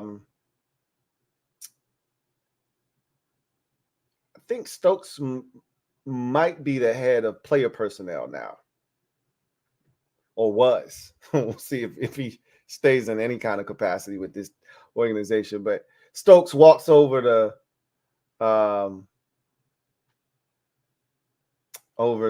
Martin Mayhew and is like, hey, it's Gonzalez or Forbes. He's like, I take Forbes. And I'm looking at him like, I trusted you, man. I felt like he stuck me in my rib with a knife, like a little dagger, like, gah. I looked at Eric Stokes like, the first time I watched it, I looked at him, I like, I trusted you, Eric. You sat there and you told me that you was going to take care of me, but I should have known. Well, I shouldn't have known because he didn't talk about Forbes until after the draft. But I felt like he just jabbed me in my rib with a knife, a little shank job. Scat. Ah. And then, you know, Mayhew was a clown. Yeah, I was going to do that anyway. Shut up. Clown. Right? And again, Forbes might turn out to be a beast and they might be vindicated when this is all said and done. I haven't given up on him, by the way. I just don't think he's going to be better than Christian Gonzalez. That's what it boils down to, is I don't think he's going to be better. He might turn out to be damn good. And we might be happy with the product we got. I just don't think he's going to be better than Christian Gonzalez. That's no here nor there. Bottom line is, we're going to hit more than we miss. For so long, the second round has been an abject disaster here in Washington. Go back all the way to 2008 and work your way all the way to present day in the second round and see how many players you find that got second contracts here in Washington or ended up being any good at all, even in the league. Good luck. You're going to need it. The second round is the new first round. We got 2 second-round picks this year. I'm expecting success this year. From the draft, from free agency. One thing the 49ers have been, and again, they've been close to winning a Super Bowl, so they feel like they're close. When you're close, you can make moves, and it's justified. Them going after Christian McCaffrey is justified. Why? Because they're close to winning a Super Bowl. Them going after Chase Young is justified. Why? Because they're close to winning a Super Bowl. You can give up assets and draft capital when you're close. That's what the Rams did when they traded for Jalen Ramsey, when they traded for Von Miller, when they went out and got Odell Beckham Jr. You can do that when you're close, and they won. I don't expect us to do that because we're not close to winning anything yet. But I do expect better players to be selected here. Like, he's not going to ignore the linebacker position totally. We might address that this year and get that shit cleaned up.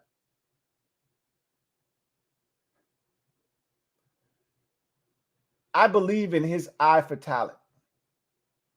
And by selecting better players, you're giving your head coach a better opportunity to succeed on the field. We need not look any further than last year's draft for Washington to see the ineptitude of this organization and the tough position that Ronald Rivera and his cronies put the team in, the staff in, by making the decisions in free agency and the draft that they made.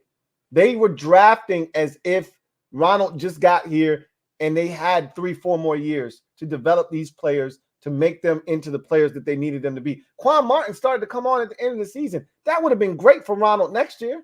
He ain't going to be here next year. He's already gone. Again, I can't stress this enough. They drafted a backup safety in the second round. They drafted a backup defensive tackle the year before in the second round. They drafted a backup center in the third round. And they drafted a tackle that didn't even make the roster in the fourth round. This is the level of incompetence that we dealt with this past year in the draft. I didn't even mention the first round pick that could barely get on the field. I didn't even mention that guy. So with Adam Peters, I'm not expecting that. I'll just tell you that. I'm expecting him to put us in a position to succeed. Better players means better product on the field, which means a better chance at winning. Whether the coaching is great or not, gives you a better chance.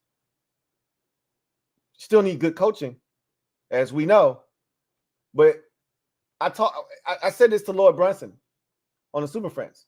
I said, I literally went through this whole spiel why EB was a terrible coordinator and they kept telling me I was crazy. Then I listened to him say the exact same thing about Brian Johnson and he says he wants him fired. I said, bro, that's a double standard. You literally just repeated everything I just said. Word for word, verbatim, and you want your guy fired, but my guy needs to be back. It's not him, it's us. He's like, well, Eric Bieniemy's won the Super Bowl. I'm like, Brian Johnson won the Super Bowl. What's your point? Neither one of them were the guy when they won the Super Bowl. But okay, if you say so, okay. At the end of the day, you got to have the talent. And I told him he said, so why did y'all win 4 games? And we won 11. I said, because of the talent on the field. Your guys can make bad coaching right. When you got more talent, you can overcome the shortcomings of a staff that's not very good. When you're lacking in that department, it shows. When the coaching isn't very good and can't overcompensate. Or at least maximize the talent that you do have.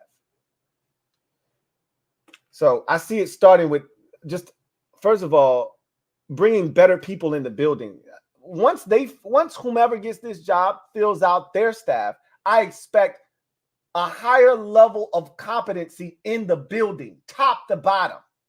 Scouts, coaches, and then players. I just expect a higher level of competency from the top down.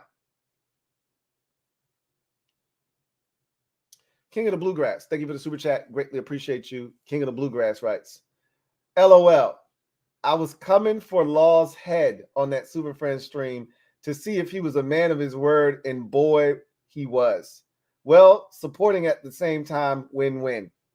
Oh, no, you definitely came for that man's head, and you went to see if he was going to stand 10 toes down in what he said, and he did. Again, and again, and again, and again, and again.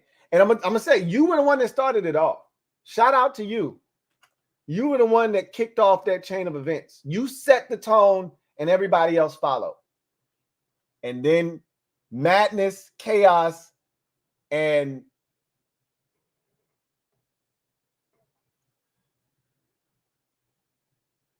I'm trying to find the right word to encapsulate how I feel about. It was entertaining. It was entertaining. I never go back and really watch the Super Friends. I literally went back and watched that stream, and I just found myself laughing a million times. It was a really good stream. I really appreciate you, King of the Bluegrass, man. Thank you. Mr. HTTR, been a member for 12 months. Who writes, I'm 43. I want to be in a new stadium before I turn 50. Ooh. So the license to FedEx Field runs out in 2027. So we're 4 years away from that, technically, if you count 2024, which just started. So that would put you at 47. If they don't break ground on the stadium before then, and assuming that they break ground on the new stadium, say in the next 2 years. But if they don't, and they wait until they get towards the end of the contract running out with FedEx, which at this point, I feel like it doesn't matter when the contract runs out at FedEx because Daniel Snyder owned that. I'm assuming with the team, purchasing the team, you purchase that land and the stadium and all that stuff. So if Snyder owns that, used to own that, now Harris owns it and that group owns it, you're going to just continue to play there. That's why they're making all these upgrades. Eventually, they're going to get a new stadium, but I don't know if it'll be built in 7 years. It's not far-fetched. It's not far-fetched. We will all have a better understanding of a timeline once they select where it's going to be. Like, that's the biggest issue right now is we're still arguing over where the hell they're going to put it. Till we figure that out, we're no closer today than we were 4 years ago to getting a new stadium. The only difference is people that weren't dealing with Daniel Snyder, that wanted nothing to do with him, that wasn't going to give him a single red cent to build a stadium, now are like, hey, we interested. Holla at us. We'll see what DC does because they lost the damn Wizards. I wonder if that changes the desperation level for getting Washington back in the nation's capital. Because right now, everybody heading to the VA. That's the move right now. Joe Rockhead Joe Rockhead, thank you for the super chat. Greatly appreciate you. Thank you for being a member of the MOBB, who writes, sorry I'm late, Lou. No need to apologize. No apologies necessary. Has it already been discussed that we might hire both? One is a VP of football operations, and the other one is the GM. That's been brought up. I just don't see that as an option at all. I don't. I would be floored. Again, I would lose my mind if that happened. Because never in my wildest dreams could I envision a scenario where both of those guys are working here. It's one or the other. And I don't know how that dynamic works. Again, it'd be one thing if you're just looking for an opportunity. But these two guys have been in the game for over a decade apiece. For Peters, he's probably been in the game almost 20 years. So in my estimation, I'm not, again, you could be the head of football ops, but if you hire Ian Cunningham as GM, who getting the credit? I know it sounds like a frivolous argument. Like when we would ask, well, whose team is it? Is it Shaq's or Kobe's team? Whose team is it? Is it LeBron's team or is it D Wade's team? Sounds like a dumb argument, but that shit matters. Why? Because when we start talking about the greatest this, the greatest that, we're going to go back and say, that's not your championship. That was D Wade's championship. You was just hiding in the corner. You want the finals MVP? That was Kobe's championship. Kobe knew he had to win one without Shaq. It mattered, right? To bring it back full circle, who's getting the credit for drafting Drake May second overall? Is it going to be Peters or is it going to be Cunningham? Or are we going to give both of them credit? Theoretically, it sounds good. We can give both of them credit.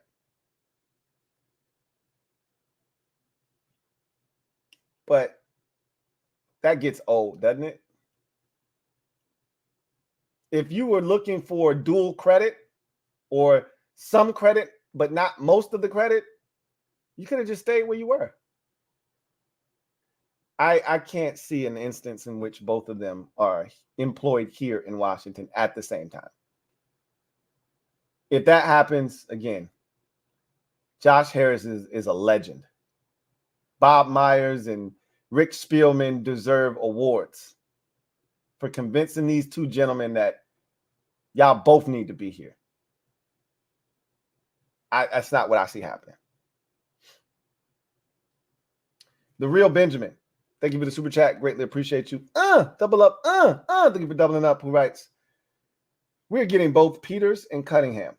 Cunningham is going to trade for Fields and draft MHJ. Peters is getting Ben Johnson. Interesting. Hey, I'm not here to dismiss anybody's dreams. Have at it. I'm not going to argue with you. Hey, if that's going to make you sleep well tonight, by all means, my brother, carry on. Free Shabazz, thank you for the super chat. Greatly appreciate you. I think this is your second one. Double up. If it's not, then it's from another show. But writes, yo, Lou, what's the likelihood we could get both? Slim and none. Slim and none. I won't say it's impossible, so it's not 0%, but I'd say it's 0.001% that we get both. That's my guess. That is my guess. Calvin Krim, thank you for the super chat. Greatly appreciate you. Thank you for being a member of the MOBB.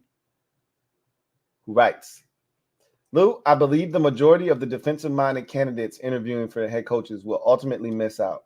Don't be surprised if our next DC is someone we interviewed for head coach. I think that's their plan. Now, here's the thing. I have to make sure you guys understand this. Teams cannot block head coaching interviews because it is a promotion. You cannot stop a coach from taking a promotion.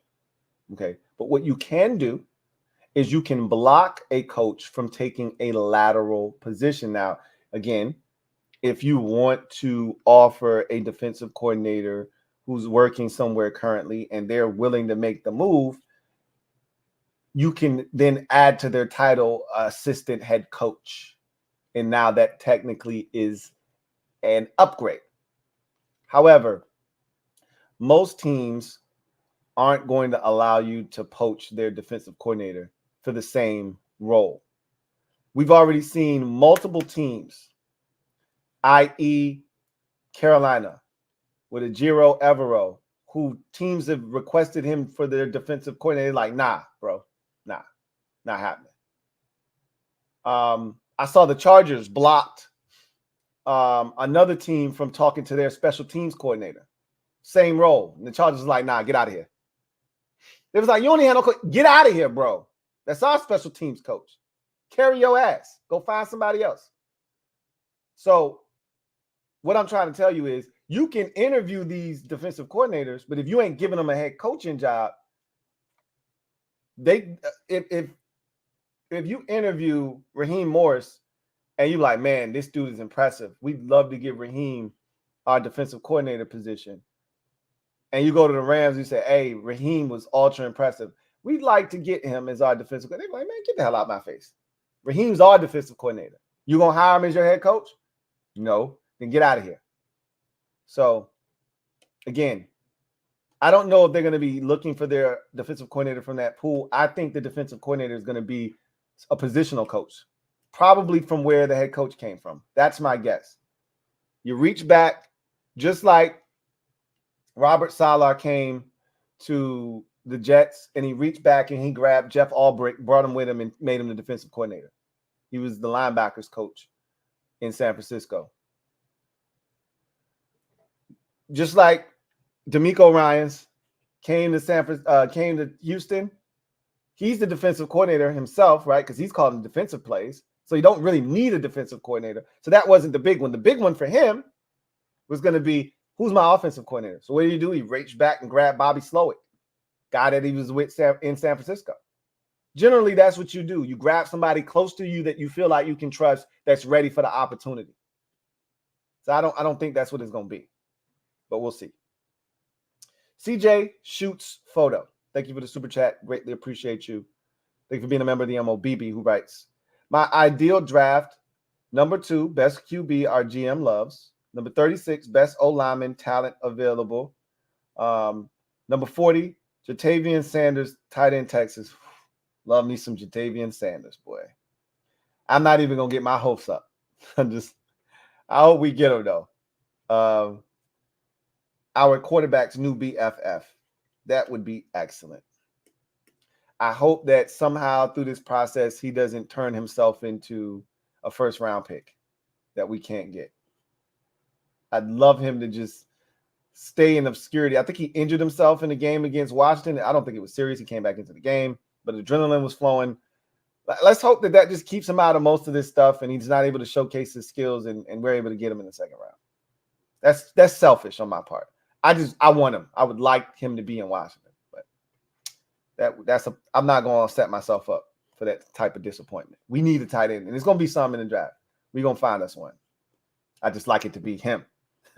Christopher McLaughlin, thank you for the super chat. Greatly appreciate you. Double up. Thank you for doubling up. Greatly appreciate you. Who writes, hey, Lou, people seem perception-wise to be more confident than the past. With that being said, laying the proper foundation with the proper front office or the slash GM, right? Head coach,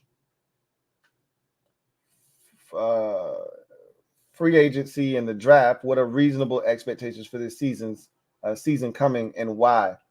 I've already said that everyone has to be prepared to exhibit P&P, patience and perseverance, because I think the worst thing that happened this year was Washington fans watching the Texans get a new head coach, a rookie quarterback, number 2 overall, and win 10 games and make the playoffs. It's the worst thing that Washington fans could have seen and had been exposed to, because now all Washington fans think we're supposed to do that. Not all. A lot of Washington fans think we're supposed to do that. And I'm not telling you that's unrealistic. I'm telling you that it's highly unlikely. What CJ Stroud did this year, only 5 quarterbacks have done in NFL history, which is throw for 4,000 yards in his rookie season. CJ Stroud just turned in the best touchdown to interception ratio of any rookie in NFL history. And he led the NFL as a rookie in touchdown to interception ratio. D'Amico Ryans did a hell of a job. But what I'm telling you is these things don't happen overnight. The Texans didn't just get good in 1 year. They've been building towards that. Their GM had been there. This was his 3rd year. He fired his first 2 coaches. Again, you just see the end result. Dan Campbell and the Lions didn't just get good this year. I already went through that exercise and how he started out his career and how bad he was struggling and how he was on the verge of getting fired. And then they turned it around and voila, here we are, year 3. It's probably not going to be that fairy tale ending that a lot of people are looking for. All I hope is that we come out of the rookie season of this quarterback saying, hey, we got ourselves a quarterback. The same shit I said last year about Sam. When I gave you the poll question, I said, what's the most important thing? And a lot of you responded, just knowing that we got the guy at quarterback. That was the most important thing. I think that's going to be, after we figure out how we feel about the GM and the head coach and all of that, that's going to be one of the biggest takeaways of that first season is, hey, do we got the quarterback? Did we get that right? Only time will tell, right? But the reason for optimism is because we're in a position that we haven't been in quite some time. And this organization has been reborn. We've been baptized.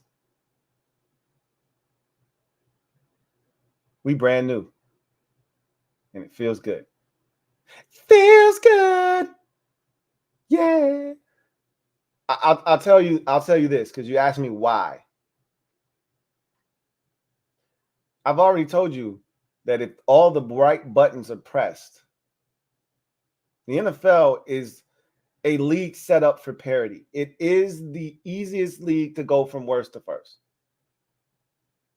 Because unlike basketball or baseball or even hockey, where you have to win a series, which requires you to actually be better than the team you're playing against, you just got to beat a team one time. That's it. So if you can get through the regular season, make it to the tournament, you just got to beat a team one time. They might actually be better than you. You just got to beat them once.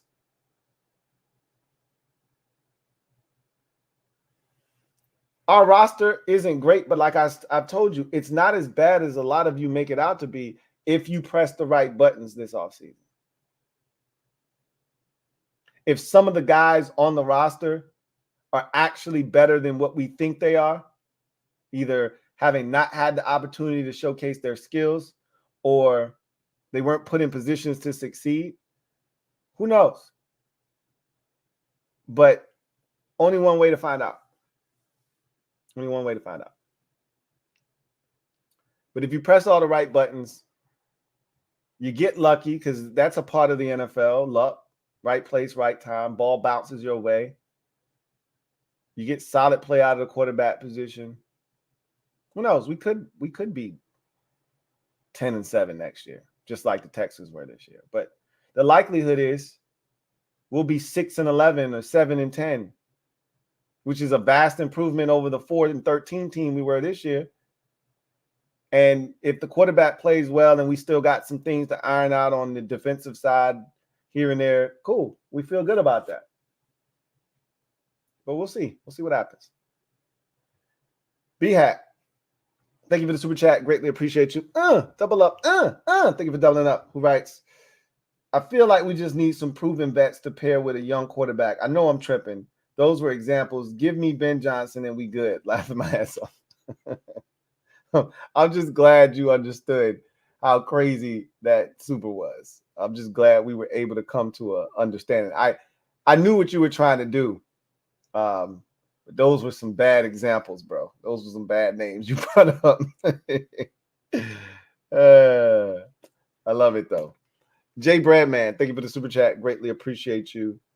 Jay Bradman. You think it's a double up for you, or is it triple? Might be, but double up. Let me double you up anyway, just to be safe. I like Jaden or Drake at 2. We need to get some meat on the line afterwards. Pause. Then address linebacker and defensive ends. All of those things need to be addressed. But don't forget about tight end. Don't forget about cornerback. Like, there's a lot of stuff that we need that are like, especially if you don't bring back Kendall Fuller. Like, corner becomes a big need if there's no Kendall Fuller.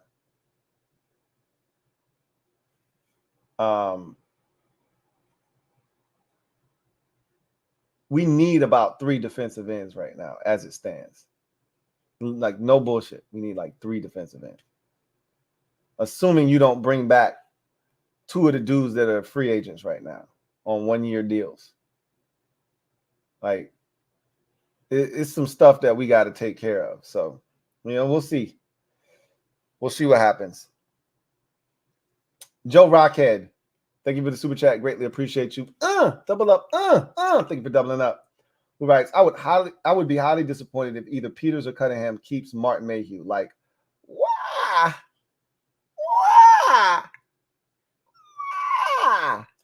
I don't see them doing that either. If they did, as long as they don't allow them to make any important decisions, which we wouldn't know if that were the case or not. But again, I can't see that happen. And if it does, whatever. I highly doubt that. And remember, just want y'all to understand this. Adam Peters worked with Martin Mayhew in San Francisco. Remember, we got Martin Mayhew from where? So just so we're clear, there's a working relationship between Martin Mayhew and Adam Peters. I don't know how good of a working relationship. I would assume it was excellent. That's my guess. So if he's cool with Mayhew, he might keep his buddy on board. Like, bro, don't worry about it. I got you. As long as he's behind the scenes, he ain't touching shit that got anything to do with nothing.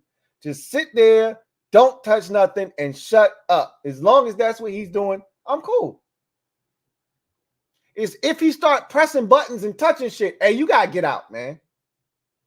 No, just get out. We'll see what happens. I want him gone, period. But I am aware that he worked with him in San Francisco. That's where Mayhew came from before we got him. So there's a working relationship between Adam Peters and Martin Mayhew. So he could be here. Just so you know. Gearcell 1. Thank you for the super chat. Greatly appreciate you. Thank you for being a member of the MOBB who writes, Ron is gone. So excited. I flew to Vegas and saw Ron and JDR attending a yoga pants porn convention. Tragic. You and these damn yoga pants. I don't think you'll see him and JDR going anywhere together these days. Ron tried to use that man as a scapegoat. First of all, what were you doing? Seeing them attending a yoga porn, yoga pants porn convention. Were you at it?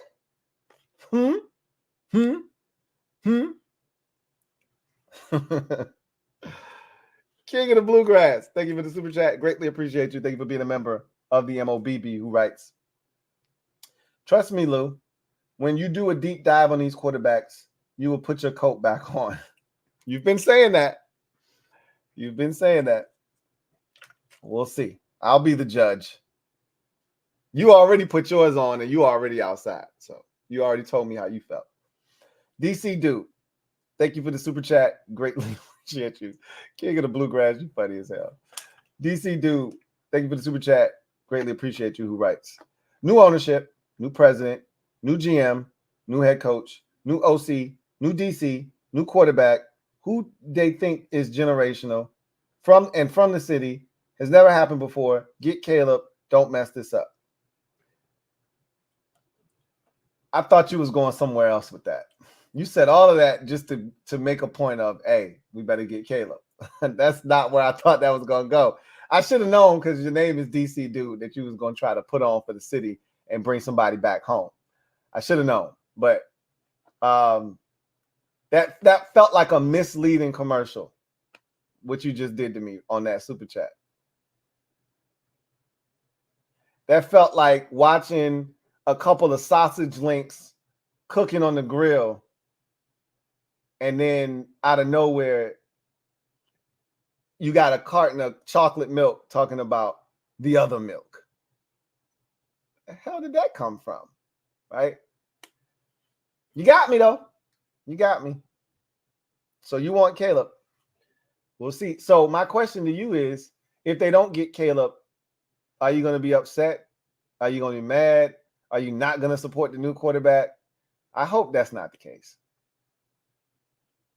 Video channel. Thank you for the super chat. Greatly appreciate you. Video channel writes, I would throw a mop down between the two Martys and let them fight to become the new assistant janitor at Ashford. Hey, don't do my guy Marty Hurdy like that, man. That's a funny one. The real Benjamin. Thank you for the super chat. Greatly appreciate you. The real Benjamin writes, you do know they can fire Mayhew and hire both one as yes, I'm aware that they can do that. Like I said, and it's semantics. If they wanted to, keep Mayhew on, they could make him the assistant GM if they wanted to, or they could give him some other title, right? Some other distinction, right? They can do whatever they want if they wanted to make it work, clearly, right? They had a meeting together over coffee and golf. That's why we traded both edges. The deal was done by the trade deadline. I love the conspiracy theories. I love the notion of playing chess when everybody else is playing checkers. But again, I don't think that's how this works. Now, if it comes out that tomorrow we wake up and both of them somehow miraculously are working for this organization, I will have a massive double O to offer up. And I will offer up a double O. I don't seem, and I hate giving those up. It's like pulling teeth, getting those out of me. I'll give it up. I know I'm not going to have to do that. Daddy De Cuevas. Thank you for the super chat. Greatly appreciate you. Double up. Thank you for doubling up. Who writes? Lou, I get the vibe being we already made the hire. We already doing virtual interviews. You're not wrong about that. We interviewed the Ravens defensive lines coach and assistant head coach Weaver already, Anthony Weaver. So, yeah, I mean, when I saw that, I was like, we still doing the GM thing? They're like, yeah, nah, we already figured that shit out, bro. Yeah, nah, we on the head coaches. I'm like, damn, boy, y'all ain't playing over there, are y'all? They're like, nah, we don't got time. You think we get the news tomorrow? It's feeling like it. I told you, I'm almost to the point where I'm expecting to find out tomorrow who we hired. I'd almost be shocked if we didn't get it tomorrow. That's kind of how this shit is trending right now. How fast they're moving? I don't know. Key himself. Thank you for the super chat. Greatly appreciate you. Key writes, I found Lou this time 8 years ago, wild card versus Green Bay. Damn, it's been 8 years. Wow. That game was 8 years ago? 2015, yeah. 2015 playoffs. Yeah. Wow.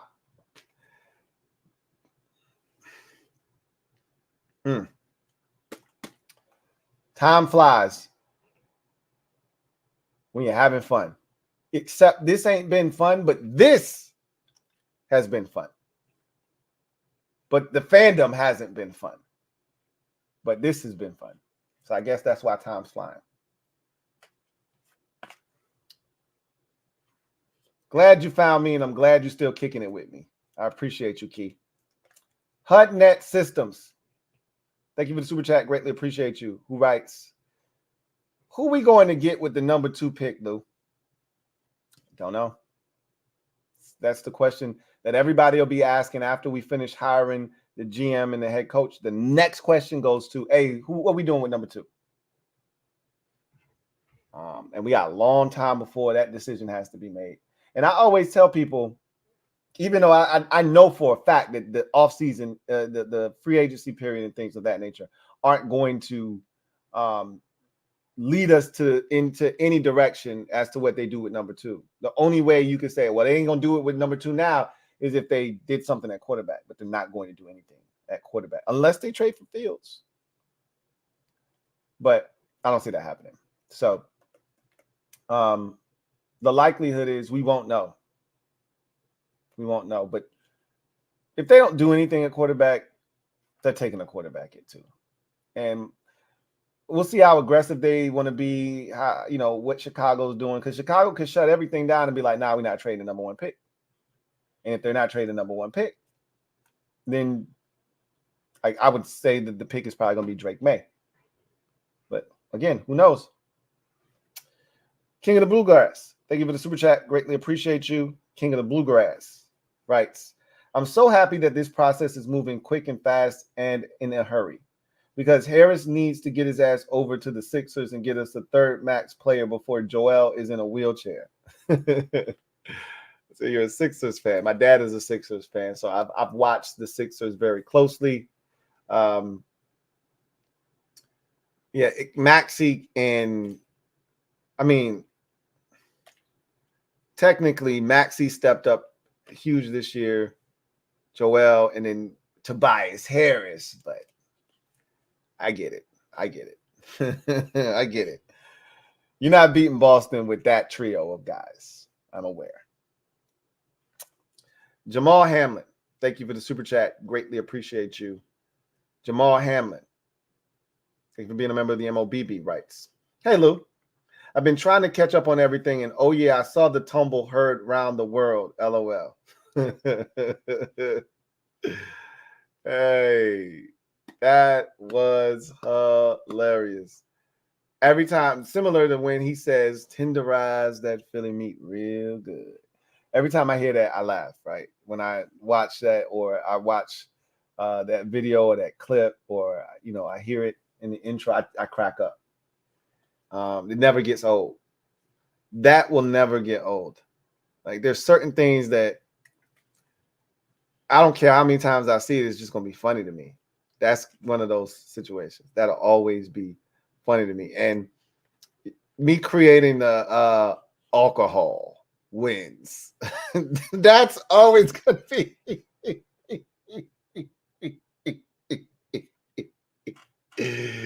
That's always going to be funny to me. I'm going to tell you how close I was. If you a game head, I don't know if they do this anymore, but if you from my generation and you a game head and you play fighting games, specifically Street Fighter, I was this close to adding in at the end. Perfect.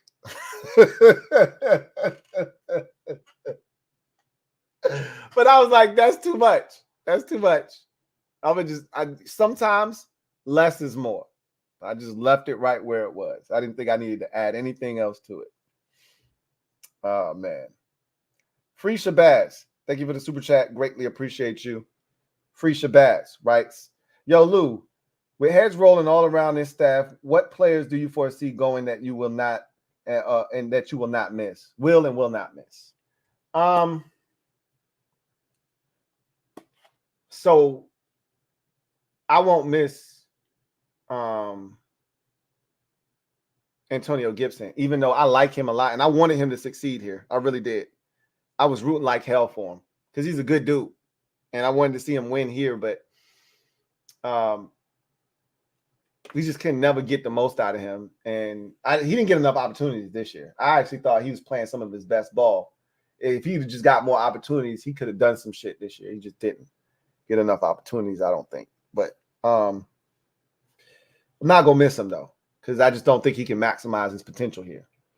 Not going to miss any of the defensive ends. Not a single one. James Smith-Williams, Casey Toohill, not going to miss him. Not going to miss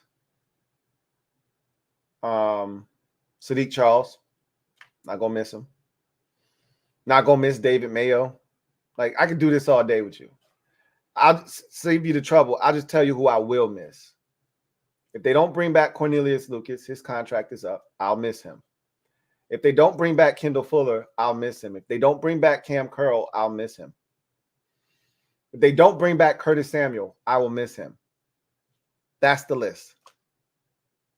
Everybody else is either under contract and they will have to cut or they'll be back.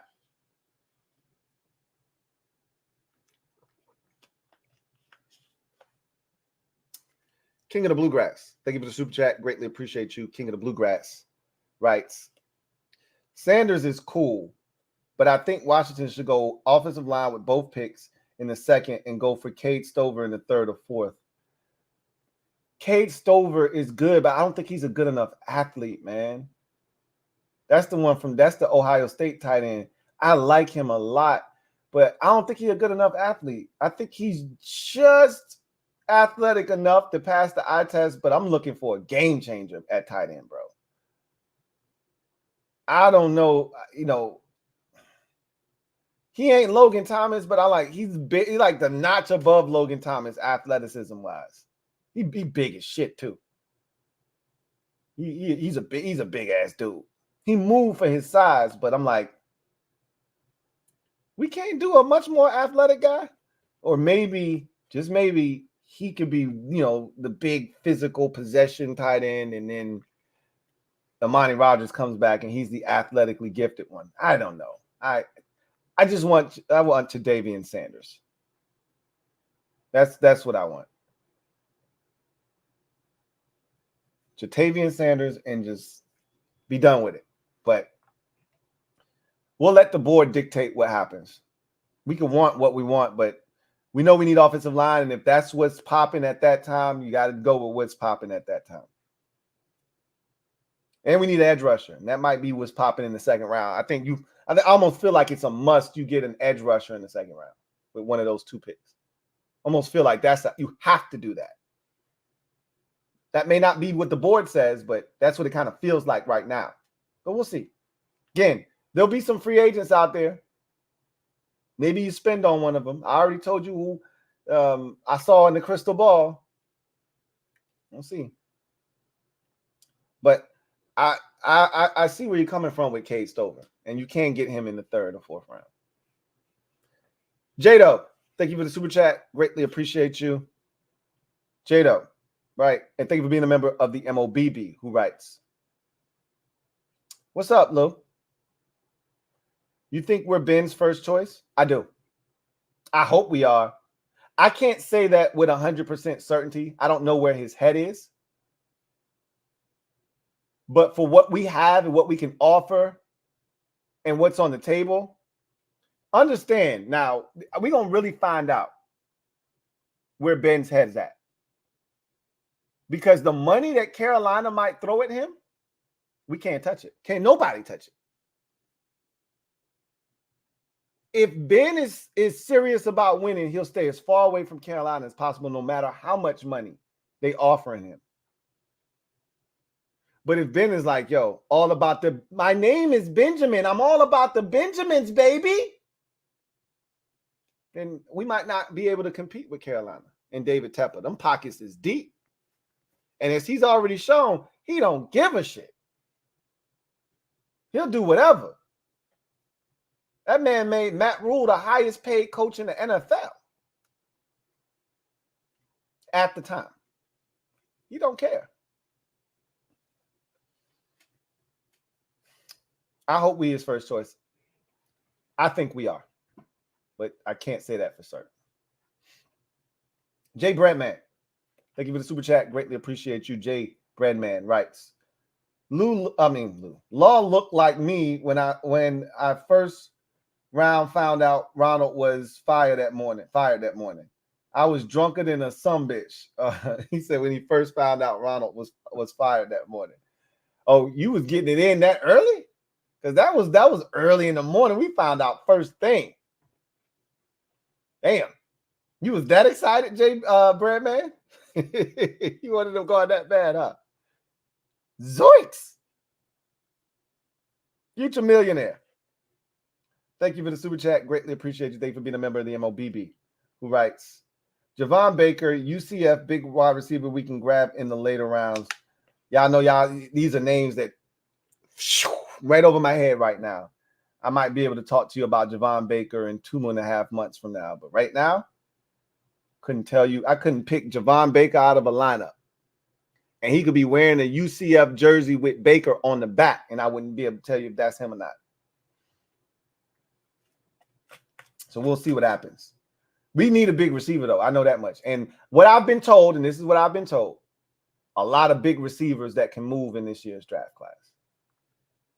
So we'll see. Jason Fios, thank you for the super chat. Greatly appreciate you. Thank you for being a member of the MOBB. My guy Jason writes, what up, Lou? Positives and negatives of hiring either or both of these young up-and-comers.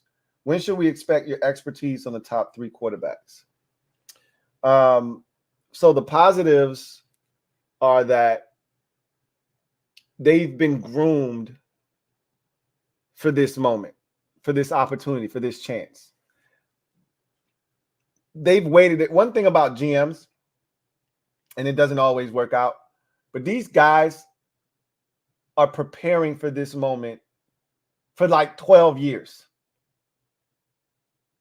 Going through the process, whether you started as an area scout like Adam Peters did, cutting your teeth at the bottom of the barrel like he did coming out of college as an undersized defensive end out of UCLA, and getting an opportunity to be an area scout and working your way up the ladder, then finally being able to stop traveling on the road, put on a suit, right? And now you're in the front office and you're helping figure out which one of these players is the best fit for the San Francisco 49ers. And then finally you get that call where you're now the assistant GM. And you've been prepping for this opportunity. Ian Cunningham, same thing, former offensive lineman, didn't cut it in the NFL, immediately went straight into an internship with the Baltimore Ravens, studied under Ozzie Newsome, really cut his teeth with the Ravens, learning the ins and outs of the business, took that experience, went to Philadelphia, saw how they did things, learned a lot there, won a Super Bowl there, just like he did in Baltimore. Left there, went to Chicago. Here we are right now. Both of these dudes have been preparing for this opportunity. So they're ready, is what I'm saying. And they've been around some of the best in the business. So those are great qualities. Another great positive, they're both, as I said earlier and have said multiple times, boots on the ground guys, meaning these are guys that were out on the trail watching these players at different locations as scouts, cutting their teeth in the business, working their way up, identifying talent, seeing what guys can and can't play, knowing what they're looking for. So I think that's a big positive. Negatives, they've never done it on their own. All of this, and I read something where a former GM was like, they're going to need somebody there, which is why a Martin Mayhew may be necessary. They're going to need somebody there that can help them navigate what it's like to be a GM because they've never done it. Now, that doesn't mean you need Martin Mayhew to do it. You can find somebody else to help you with that shit. But you've been around it long enough. This is why, like, I read an article that John Lynch said the person that was the most influential for him in being successful in San Francisco was Adam Peters. Because Peters had been in the game for such a long time. And he had been with John Lynch previous, right? Lynch came out of the booth, remember? Lynch came out of the booth. But Lynch knew him because Peters was in Denver with the Broncos, and Lynch knew him from there. So he knew of him. And the first hire John Lynch made when he got the GM job in San Francisco was hiring Adam Peters. And he said Adam Peters was the one that showed him how to be a GM, how to scout, how to look at players. Like, John Lynch knew talent when he saw it. He was a player. He knew he could identify if a guy could play or not. But how am I supposed to be watching? What am I supposed to be looking for? How do I set everything up? How do I set up a draft board? All of these things, Adam Peters sat John Lynch down and showed him how to do it. So he knows. He's seen it enough. He knows. But it's still his first time. Still his first time. So both of them, it'll be their first time being the guy. That's the negative for me, you know. And when should you expect my expertise on the top 3 QBs? I'll let you know. I'll let you know. It's not. I'm not gonna hold you hostage with that. I'm telling you, I'm gonna jump into it real quick. I'm gonna jump in real quick. Y'all know. Trust me. I'm gonna let you know. Jason Files, thank you for the super chat. Greatly appreciate you. Double up. Thank you for doubling up. Who writes, how many of the 26 players under contract can get better with coaching? And what's a good mix of vets, drafted players, and undrafted free agents? They're going to turn this roster over, Jay. Like, trust me when I tell you. I remember when I went into the crystal ball and I told you about all the free agents and I said how many I thought they were going to keep and this, that, and the third. It just depends on what players, you know, because a lot of the guys on the contract are on rookie deals. So you would assume that they can get better. If you're on a rookie deal, you just started your career. So, yeah, with better coaching, being put in a better position to succeed, yeah, they can get better. Emmanuel Forbes can get better. Quan Martin can get better. Sam Cosmi can get better. Like, these guys are all on rookie contracts. Benjamin St. Juste can get better. I don't know if he will, but he can. Sure. Shit, Terry McLaurin can get better. John Dotson definitely can get better.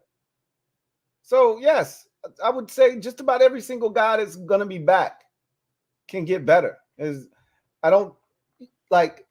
certain players where you go, okay, he is who he is. I don't see him getting too much better than what he is already. But that's when you 6-7 years into your career. Like, a lot of these dudes aren't at that stage of their careers where there's no more ceiling. Like Jonathan Allen, I don't think he can get but so much better than what he is right now. Like Daron Payne showed us, hey, I can get you. I have the ability to get 13.5 sacks, 15 sacks. I don't think Jonathan Allen can do that. I don't think that's his ceiling. I think he right where he is right now is where he is. That's who he is as a player. This man was on the same field with Montez Sweat, Chase Young, and Daron Payne, and he couldn't get double-digit sacks. I just don't see you putting him next to somebody else and him now all of a sudden getting double-digit sacks. That's not to say he can't. I just don't see it happen. But we got 9 draft picks. I'd say at least 8 out of those 9 make the team, and then I'd be shocked if all 9 didn't make it. Assuming that we come out of the draft with 9 picks and not 10 or 11 or 7, right, or 8. But however many guys we draft, I expect every single one of them to make the team. And then I think there's probably going to be another 5 or 6 undrafted dudes that might, end up on the roster. They're going to turn this thing over. Slam over. It's going to be a different team. I'm excited about that. That shit was stale. Kevin the PRF, thank you for the super chat. Greatly appreciate you. Thank you for being a member of the MOBB. Who writes, unless we make big moves in free agency, we'll need to scheme over talent to generate pressure.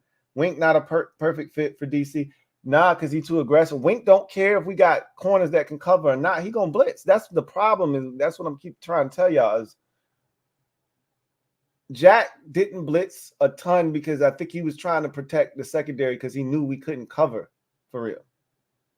Like, blitzing requires you to play man-to-man defense a lot of times. You can play zone behind a blitz, but the most effective blitzes are when you play man-to-man coverage and you can cover. Like Bill Belichick, his favorite defense is man-to-man, which is why he puts so much emphasis in having elite corners, smart secondary players, guys like Patrick Chung, who he could use as chess pieces and move around the field. It was important to him because he needed to be able to play man-to-man so that if he needed to bring pressure, he could. It's easier that way. There's no confusion when you play in man coverage. That's why you don't see coverage busts. Either you get beat or you make a play. But when it's zone, that's when you get coverage busts. That's when you get people making mistakes. Ain't nothing confusing about, hey, I got him right there. Ain't nothing confusing about that. Y'all just go get the quarterback. Wink Martindale blitzes despite not having guys that can cover on the back end. He doesn't care. I can't live that way. That's reckless to me. There's a fine line you walk between being aggressive and being reckless. Jim Haslett was reckless.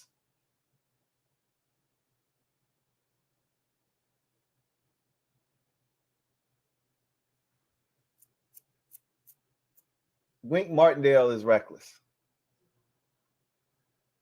I'm good on Wink. If we had the pieces, I would love it. I wouldn't mind. We had the corners. Go get them. But see what they decide to do. We're going to have to scheme it up. But scheme it up doesn't mean blitz. It means finding creative ways to conjure up pressure without even blitzing sometimes. We call those simulated pressures. You show an overload on one side, they slide the line, and you don't even blitz from that side, right? You drop out. Only 4 guys come, but they slid the line that way, and now you got a free hitter coming off the left side when they slid the protection to the right. That's a simulated pressure. That's the kind of shit we need. That's what we didn't get from Jack. That's what we didn't get from Ron. That's what scheming it up is about. Now you're not putting your back end in harm's way and exposing them to potentially giving up a big play. Now you're giving them a fighting chance. Kevin the PRF, thank you for the super chat. Greatly appreciate you. Double up. Thank you for doubling up. Right. Speaking of free agency, pair Saquon with Robinson. Nah, I'm good on Saquon. And Saquon's not going to be cheap. Don't let the shiny object fool you. You spend money where it needs to be spent. And running back isn't a position where we need to spend money. That doesn't make any sense. A team like Buffalo, who's close to winning something, makes a ton of sense for them to go after Saquon if they so choose. I mean, I like James Cook and what the young boys doing, but if they want an established vet like Saquon, makes sense. They're close to winning something. Hell, they might win it this year. Who's to say? Rapid Arts, thank you for the super chat. Greatly appreciate you. Rapid Arts. Double up. Right. Who would you like for our defensive coordinator, Louie? I was dead when Law fell off the damn chair. HTTC from San Antonio, Texas. I I don't really know. I said this. I would love to give Antonio Pierce an opportunity if the Raiders don't make him their head coach. I think that's the right thing to do. I think that's what they ultimately will do. It's the smart thing to do. If that doesn't happen, I'd love to see him here in Washington. I'd love to see him here in Washington. Come back home, right? I don't really know who some of the hot defensive positional coaches are around the league. Like, I know defensive coaches.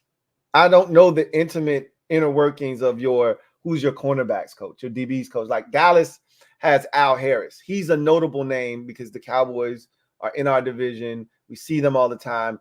And Deron Bland has 97 picks. So he always is showing up, right? Al Harris. That's a name, but just because Deron Bland and the secondary has played really well under Al Harris doesn't mean I want him as my defensive coordinator. So Antonio Pierce is a guy that, for me, if he doesn't get the job in Vegas, would be someone that I'd be interested in. But I already told you what I think is going to happen. Ben Johnson, what we really need to be doing is looking at the Lions defensive staff and seeing what positional coaches they have and figure out which one of those makes the most sense, because that's probably what's going to ultimately happen.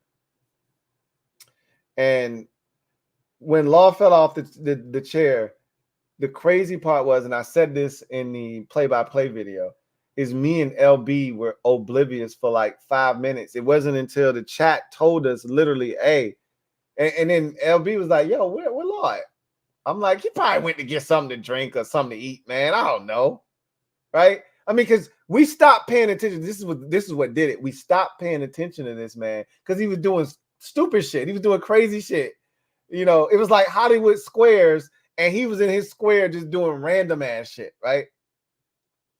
What he was talking about, gorilla something and elephant trunk. That's what he said, E.T. elephant trunk. And he was this close to the camera. And, you know, he was playing the song Dem Boys, you know, with the Mooney Long beating. And he was doing crazy. He was dancing and shimmying. My wife was weak. We watched it together, right? She was dying with laughs. We were both in here tripping off of that. So we just stopped paying attention to him, right? And then, lo and behold, the man falls out of the chair and is gone, and we don't even know it. We just talking, answering supers. We have no idea that this man literally just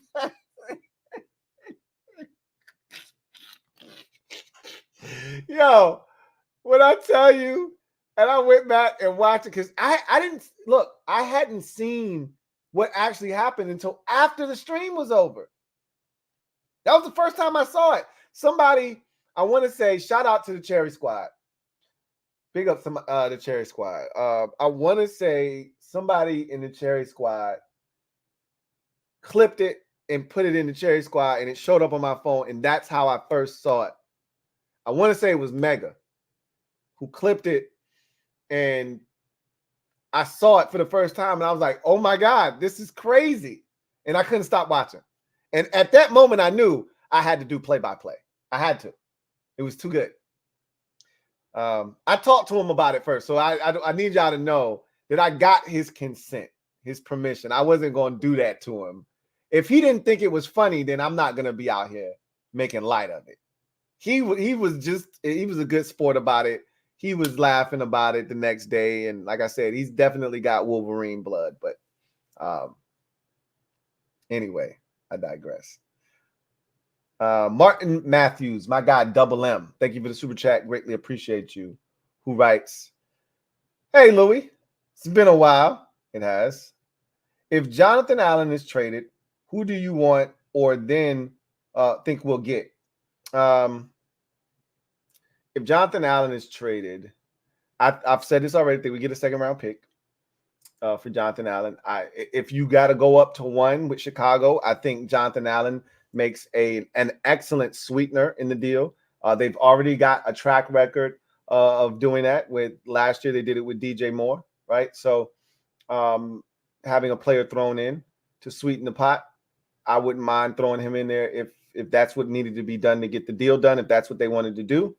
But Jonathan Allen has already moonwalked a bit. He's already backtracked. He was on the Junkies, and he said, and I told y'all, Jonathan Allen, he's one of those dudes that's emotional after these games, and he's going to say some shit. And even the day after with the Junkies, and he said, I want to win, yada, yada, yada. And I'm like, that's cool.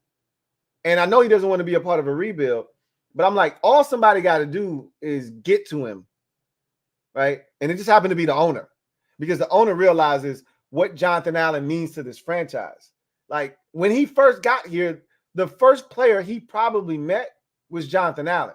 Why? Because Jonathan Allen is at every event. When they have a draft party, who do they roll out there?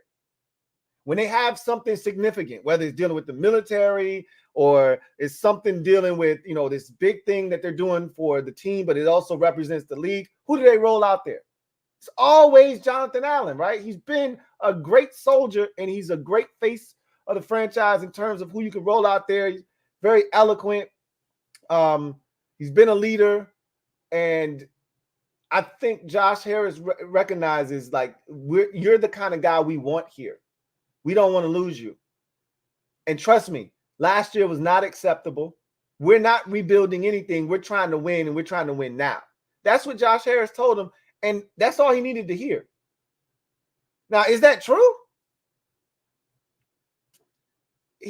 I believe Josh Harris wants to win, and he wants to win now. But the reality, the harsh reality is probably not going to be in year one. Might not even be in year two. We'll see. But nobody ever goes into a season thinking they can't win. See the Tampa Bay Buccaneers, see the Houston Texans, see the Indianapolis Colts. Hell, even look at the Arizona Cardinals. I know they didn't win, but we told everybody told the Arizona Cardinals they were going to be the worst team in football this year. We said, Tampa Bay, you're probably going to be pretty damn close. They're in the playoffs. Nobody thought Houston or Indy were going to be any good this year. Indy barely missed the playoffs by one game. Houston won the division. So, again, nobody's going to be checking for us next year. We might be able to jump up and bite some teams. Who's to say? Sovereign Legacy. Thank you for the super chat. Greatly appreciate you. Sovereign Legacy writes, sup, Lou? Sup, Sovereign Legacy. Glad to see there's no wine flying all over. Hey, look. I try not to drink during the week. I've made that abundantly clear. We don't always adhere to the rules here in the T household, but we try to. And that one scared me shitless because I eat off of this right here, what I do. I was this close to breaking some shit, to having all kinds of sparks flying and everything shutting down. I can't afford that. So, lesson learned. I'm so glad we are interviewing multiple people for the openings. We have effing options, man. After 30 years, I can see the light. Feels good, feels good. Doesn't it, though? Doesn't it, Sovereign Legacy? Doesn't it feel good?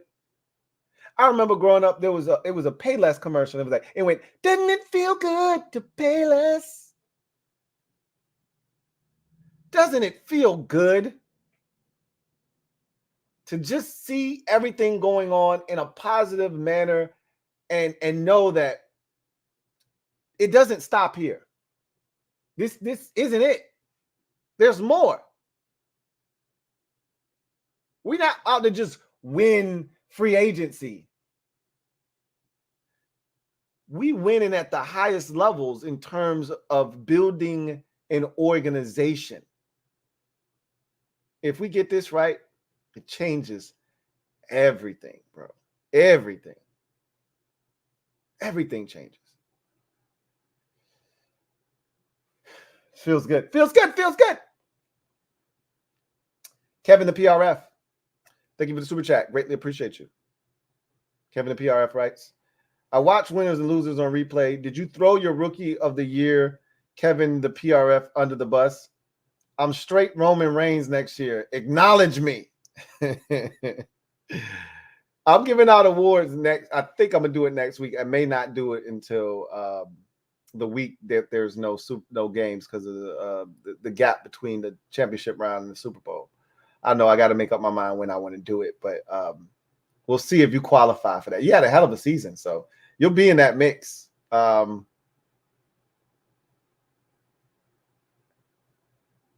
trying to think. No, it was J Cam, man. I don't know. For what reason I was thinking you got the Piss Cup in week 18, but that was J Cam, man, 99, not you.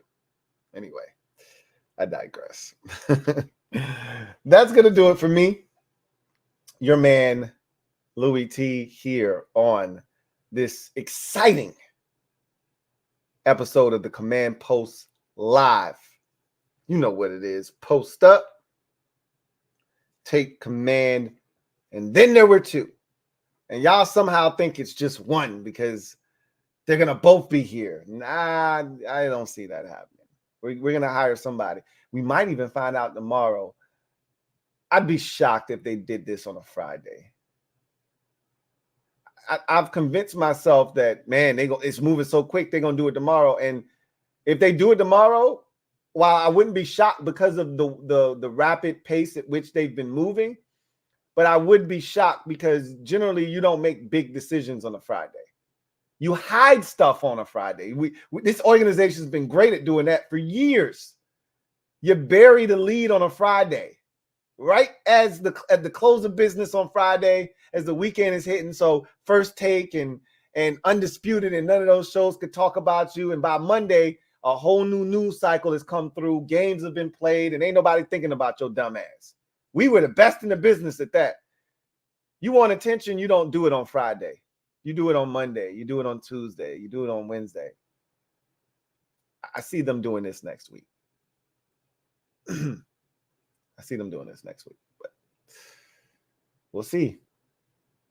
Anyway, the fact that they're already virtually interviewing head coaching candidates, they might already have this shit. I can't even think of the little saying they have. But yeah, that. Anyway, y'all get out of here. I'll see y'all tomorrow for the Louie T Network podcast. We'll be going over the playoffs, previewing those games. And then, of course, you'll see me all over your screen this weekend as we will break down the playoff games. And then we'll come back. Whenever anything breaks with this team, you already know. You already know what it is. You're going to see this face invading your space, talking about the team we all love. That's right, the burgundy and gold. Until then, you guys have a good one. Enjoy your weekend. If I don't see you tomorrow, if I do, look forward to seeing you tomorrow and chopping it up with you. Until then, God bless. Good night.